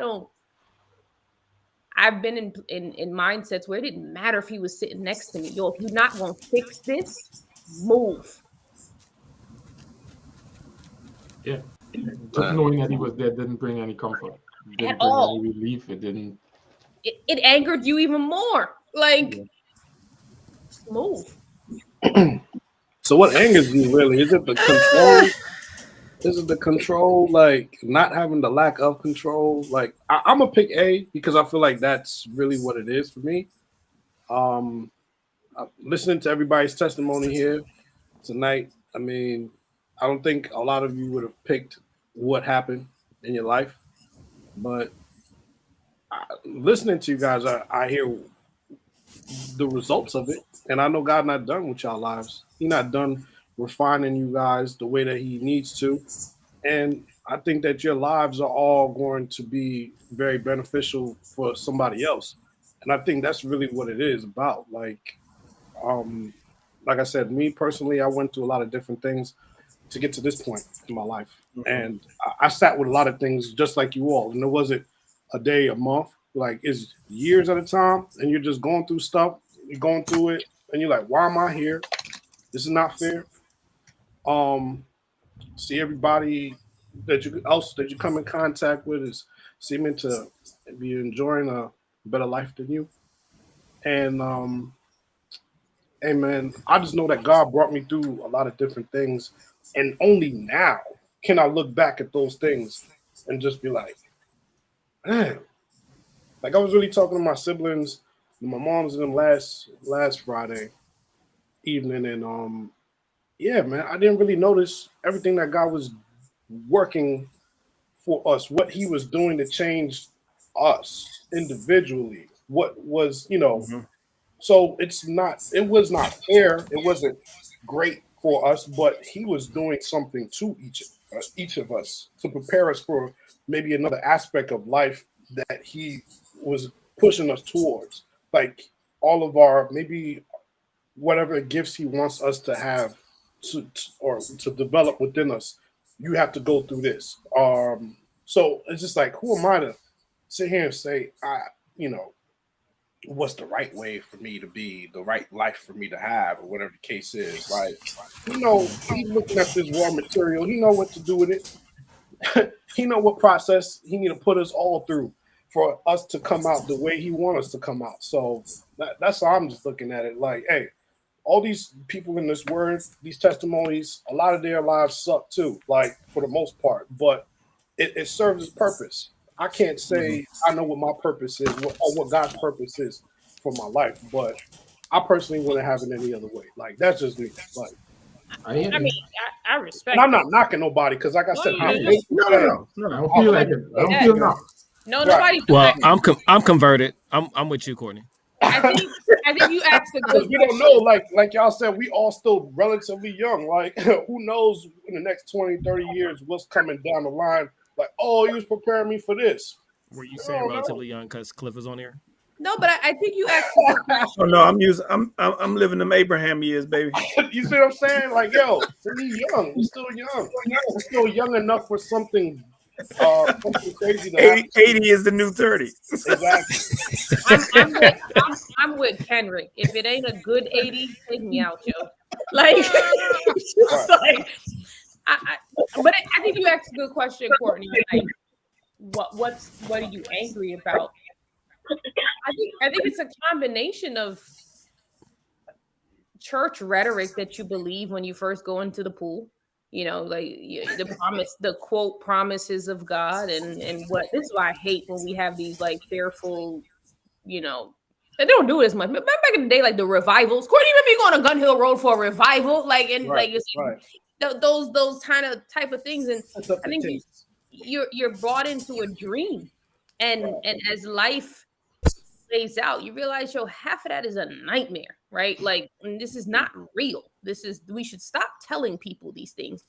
And I think you get a mind screw to hear like God, who's capable of doing everything and doesn't want to see you suffer and wants to see you do well, and and sitting right beside you and be like, yeah, shorty, keep going. You good, don't even worry about it. That's where he seems to be. He just wants you and him to be together. And whatever you encounter in life, I'm with you. I'm here with you. And sometimes, yeah, we can rock. Nah, like real talk. I've been in places in my life where I'm like, yo, I would never take my own life, but if I don't wake up, I'm good. Like, because why we sitting down here for? We can go chill up there if that's the case. Like, we don't need to be down here in this. And so I think it's more so knowing that you have the king of control beside you who's choosing not to do it. So that's like I'm with you. You know? Right, but what is your purpose then? Right? Like if I feel like at that point you become like a young David. Like, yo, if you're not taking him out, like what's the point? Like, take him out. Like what? It feels like torture in that. So go ahead, Lauren.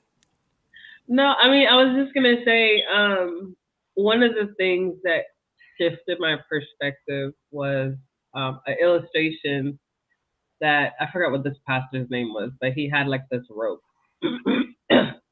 long rope. He had a piece of it in his hand, and he had the rest of it like going out the side of the church, wrapped around and rolling all the way down. And he said on the rope he had like like maybe about this much of it colored red, right? And he said, this much is your lifetime. This much is Earth history.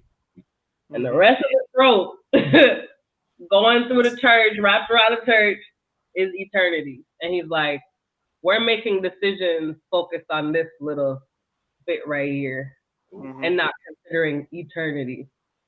So we're caught up on the pain in this little window right here. And I'm not saying it's easy or it's I don't even know what eternity is, though. That's what I'm saying. Like, I wish I was so easily motivated. Like, I don't give a sorry. Like, I admire people who can be spoken to that way. I really do. So I make decisions. That clip, that illustration, because if he's from beginning to end, from all parts of time, then there has to be way more than my finite mind can grasp.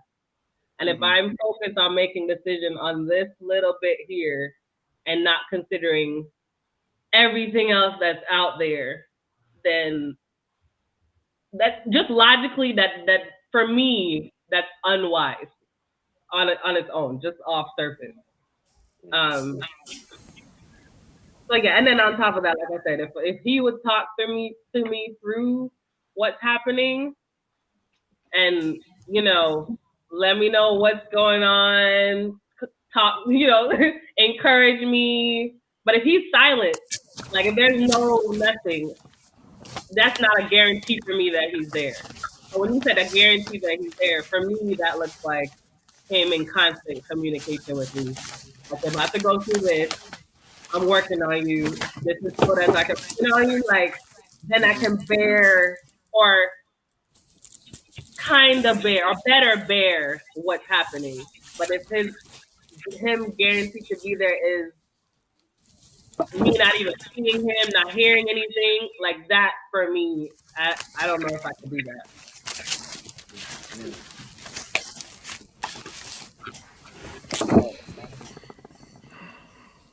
How about you, Cliff?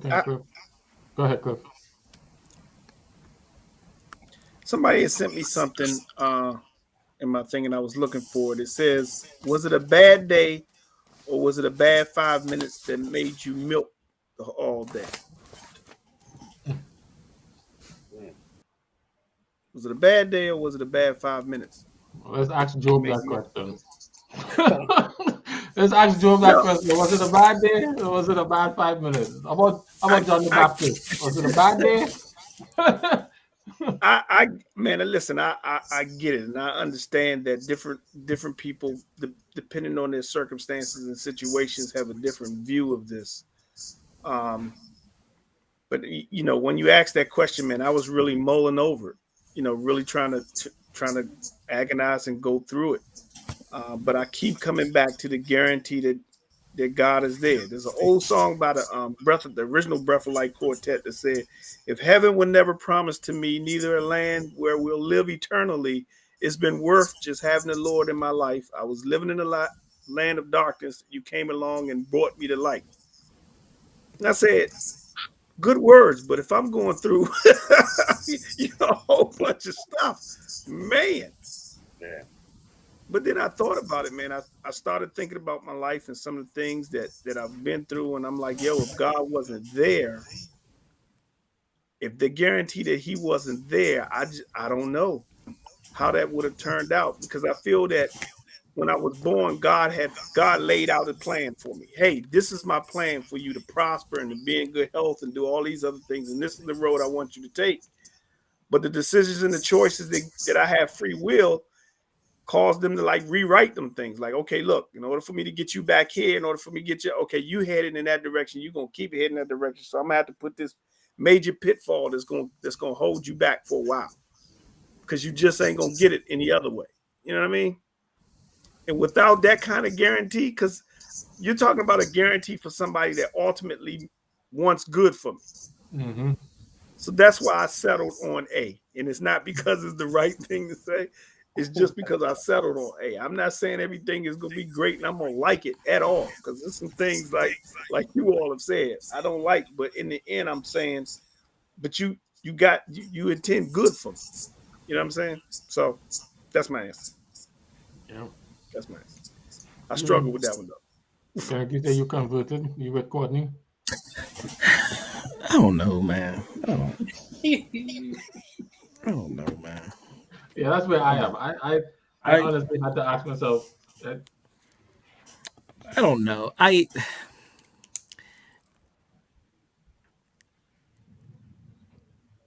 don't know. I don't. I always tell Jewel, like, I haven't had a difficult life. Like, I haven't had to deal with a lot of drama and stuff. I was like, I know, like, the last half is gonna be hell. Like, it's gonna be a freaking nightmare. It's like it has to. Like, it can't.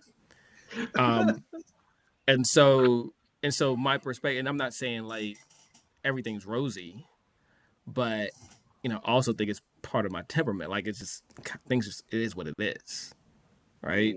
And so, and I'm a very optimistic person. So like I said, like I was literally like on B, like I was like, I'll choose B, and I'm like, I'm pretty sure we can figure something out. Like we can renegotiate your presence back into this. We can like there's always a shot. but I go back. So, but it's also I was in my life. I'm making I'm going through this decision process, and so like I'm doing this 21-day fast because I want to. There's some things there's something I want, and I want to make sure that God's on my isn't he knows he's on my agenda, and If you so go, you take me and bring me back, you can be my God. yeah, absolutely. And so but no, seriously, but it goes back, and and when you talked about, Jared, your when you were in Trinidad and you finally were settled and was like, I'm cool either way, right? It's this book Donnie asked me to read during this process is Sacred Pace. And so I read it, and that's like the book's equivalent of being neutral, right? And it's when you're finally at a space where you're at peace with whatever decision God is God has for you. And so, and thinking about the question, you know, I think A is where, I definitely aim and shoot to be, simply because from your perspective, like what you said was exactly it. Like no matter what, I'm at peace because I know this is where God needs me to be for whatever reason, right? And I've always tried to be a bigger picture person where you know, it's not just Kenrick. Like there's Kenrick suffering and not getting this may have created an opportunity for someone else to benefit, and they change, like whatever it is, right? And so there's always a bigger picture. So my heart is with A. I just don't want to go through no BS. Right. And I know people and there and like there's a lot of like people got real stuff. Like there are things that you encounter on a regular basis that just creates can't say that word on it's not anyway, but it really creates a itty situation, right? And feelings, and the fact that like you don't know when it's going to end. And those types of things, it's hard to put yourself in a situation when if you've never encountered that particular thing. So guarantee stability. Yeah, guaranteed stability or guaranteed presence. Yeah, I mean I get it. Mm-hmm. But yeah, I would my heart's with A. Yeah. I'm gonna start the takeaways by going first today because I don't want to forget it. It was something that Cliff said. Oh yeah. Yeah. Um, he wants what's best for me. That's what I think my father is telling me. He said, I don't have no agenda, is what he says.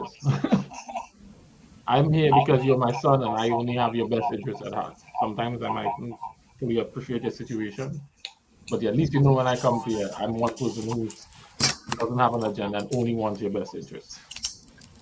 Right? And so when you said that about God, that is what resonates, and it made me think about, my mother's favorite hymn. He whose heart is kind beyond all measure gives unto each day as he deems best. That's what should sell me.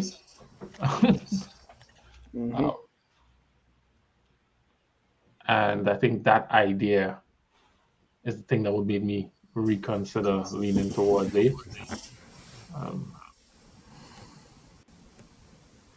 And I think that's because one of the things that I landed on when I first moved up here is the phrase by Malcolm X, by any means necessary. it became obvious to me that God loves me so much that He's trying to save me by any means necessary. That means 12 years in an Egyptian jail. That's how much He loves me. And I try to wrap my head around that concept. But it's hard to perceive when He's watching you from across the jail cell and there's no help coming. Especially when you know you're not there from anything that you justly deserve. You know what I'm saying? There's sometimes where you're like, I think I'd rather leave the jail than have you sit across from me in the jail.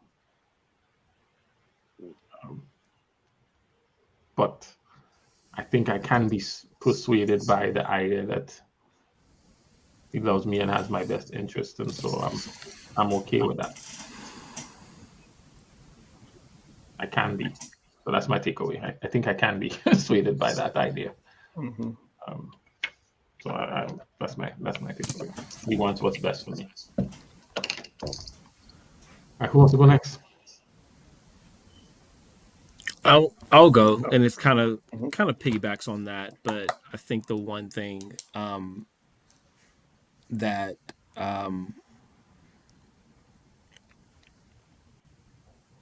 getting to that neutral, getting to that space, like, you know, is for me, my takeaway is, you know, in having this conversation is trying to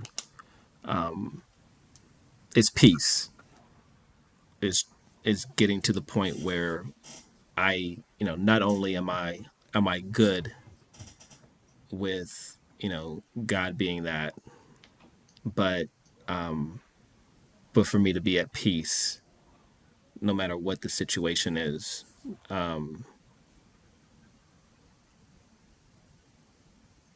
To know that, you know, and having that peace to endure whatever it is that God has coming for me. Word. All right. Do I go up the cliff or across the Lorraine? I'll go. There's a show out, and there's a show out called Tulsa King. I don't know if you guys watched it or seen it or whatever happened. I think I've seen the previews. That's your boy, Sylvester Stallone or whatever? Sylvester Stallone, yeah. Definitely born for the role and born for the show. Like the show. But there's a scene in there with Michael Beach. He's played in a few movies. He's talking to his son. And he just says, hey, man, you know, you old now. You old enough now to make your own decision. And it's me and your mom's responsibility to try to raise you and do the best we can. We know you're going to go out here and make some dumb decisions. We know you're going to do some things on your own. But it comes a time where I gotta let you make those choices.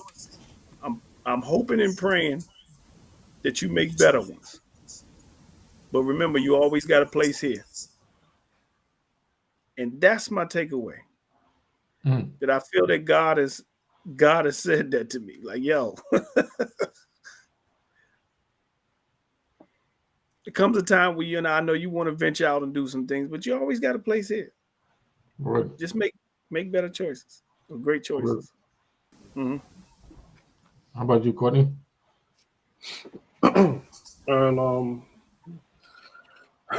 takeaway is that Jesus wants a relationship with us, and you know, I saw that a little bit even in Luke. You know, these guys, Pharisees, Sadducees, are asking about, you know, marriage and afterlife and so forth in heaven. I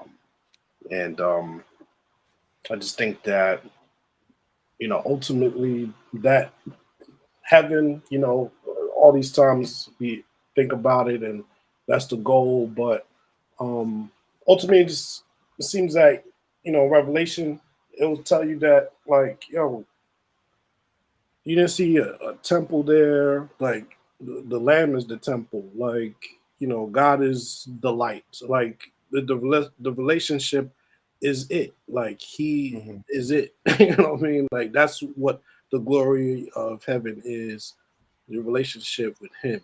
And sometimes I get caught up in other things, the temporal things. Um, and I think that's just this is just a reminder. This whole conversation just reminded me about that. You know, he wants me to pray. He wants me to have this communion with him, and it's something that we're going to continue on, and God willing, into eternity, because that's what it's really all about. It's not about all the bells and whistles. You know what I mean? It's like this is what it is. Like, I want it to be enough for me now. Word. Word. Bishop. I've never been good with contracts in perpetuity.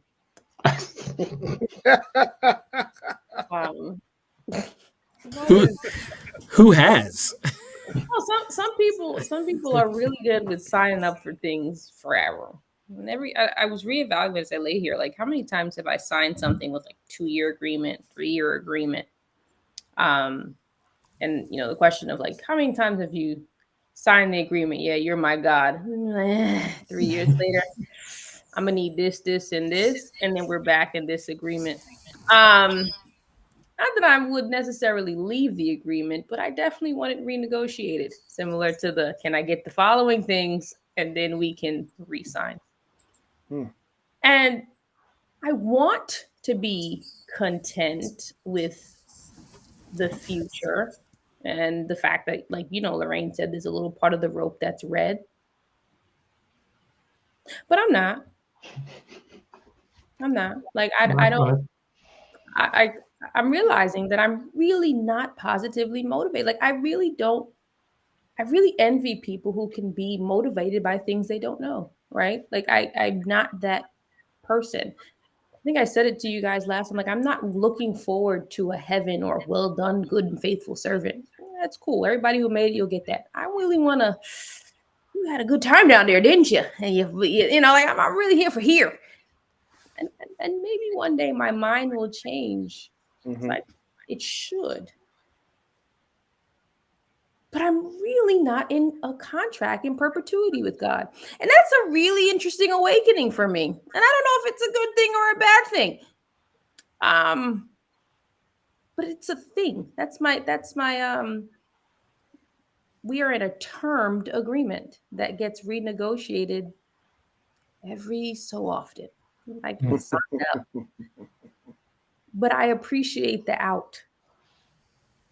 I like that. Yeah. I like that last statement. Hi, Lauren. I appreciate the out. So kind of like I think what Kenneth was saying about peace. I feel like in my life as a whole, I pursue peace in all avenues of my life, and even the option of guaranteed versus not having. We have a guarantee of his presence, but it already is on the table, right?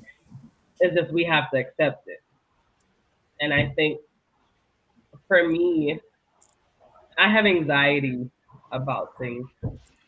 And so, even though he says, I will never leave you nor forsake you, when hell is happening, did you leave me and forsake me? You said you wouldn't, but did you? Because this sucks. And then, I'll wrestle with it and but I'm not at a place where I'm at peace knowing I will never leave you nor forsake you. What happens and I'm like, oh my God, wait, are you still here? Have you gone? Have you left? Have you, because it's like, this feels like garbage. This is trash. And it's like, I want to get to that peaceful space with me and him, regardless of the storm going around me and in me. because I do have a storm happening in me too. When I start like my anxiety takes on a whole different level. So yeah, I need to. I don't know how to do it. I genuinely don't know how to do it. How to just be at peace knowing that he is always there. Because when the situation don't look like we think it should, if he was there, it kind of, you know, that's just my thought. Gotcha. Yeah.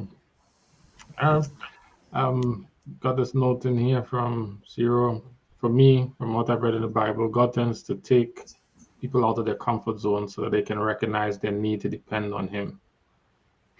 It's scary though, the unknown. Word. Word. Thank you for that. Yeah, so that was our conversation for today. I'm glad that there's some reflective takeaways here today. We got another You one got a from couple more. Mike. It says, God didn't take his blessings from Jacob, even though it was given to him based on lies. Absolutely. This tells me that God's will, his plans for my life are promises I can count on. Word. Yeah, I saw that too. Like, all the stupidness Jacob was doing, all the deceit that was going on, and Jacob was making, God was making. I saw that for all the stupidness Abraham and they were doing, when people crossed them, God was making them pray, even though they were the ones doing the foolishness. Pray for you. Some surprises, but yeah, I feel you, Mike, and I receive that. Thank you for sharing that. But yeah, I appreciate all these thoughts.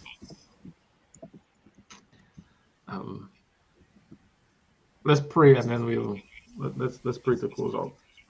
Okay. Cliff, is that you? Yes, it's me. Okay. All right. Bow your heads. Father, we thank you for your grace and mercy. We thank you for all that you've given us and done for us. Now, Lord, we ask that as we separate from each other, that we never separate from you. As we do so, Father, we're asking that you will help us in our negotiations with you and our perpetuitous contracts and our temporal contracts that we have with you, Father. We're asking that you will help us to work it out because these are real life situations for us, and we know you know that. So continue to watch over us and guide us, Lord. Give us that guarantee that you'll always be there. And even when times are rough, we pray that you will show up and show through. Let us know that you're still a God on our throne. For this is our prayer in your holy name we pray. Amen. Amen. Thank you, everyone, for contributions today, for the conversation, for the thoughtfulness, and then for just being a part of the conversation, even if you were just listening. We appreciate it. We're here every first and third Friday, so we're here again on the 3rd of February, something like that. Again, if you are not familiar with us, we are reading a Bible reading plan that's taking us through the Bible in a year, and we just kind of have conversation around our thoughts as those things impact us throughout the week, so that we all using the same material and then coming to talk about that. It does feel a little random. I'm sure you don't really know where we're going if you're not reading with us. But if you read with us, it makes a whole lot more sense. So I'm inviting you to read with us. If you don't already have a Bible plan, Bible reading plan, or anything like that, you can download ours for free from the website or install the app on your phone, Android or Apple, and then you just have to open the app, hit today, and then the readings are right there for the day. You choose your version. If you read Chinese, I think there's a Chinese version in there too. If you read French, what's the app and what's the website? The app is Water for the Thirsty. The website is waterforthethirsty.com. So, yeah. Just search it, Google it. You'll see the little icon in the corner there. Look for that artwork, you'll find it. It's not hard to find. And it actually comes up really quick in the search because I don't think there's anything else in the app stores that says Water for the Thirsty. It's interesting. Praise the Lord. Yeah. So yeah, we're here. We have space on here for maybe 3 or 4 more people. So up to 10. So yeah, maybe 4 more people. So if you want to join and not type, just hit me and we could organize to send you the link so you could be a part of the conversation from wherever you are. And we're going to lift up Jerry in prayer today. He wasn't feeling so good. So, yeah. All right. I'm not keep you on much longer. Thank you for coming. Thank you for your contributions. Until the next time, drink up, drink deeply, and see you in a bit. All right. We out.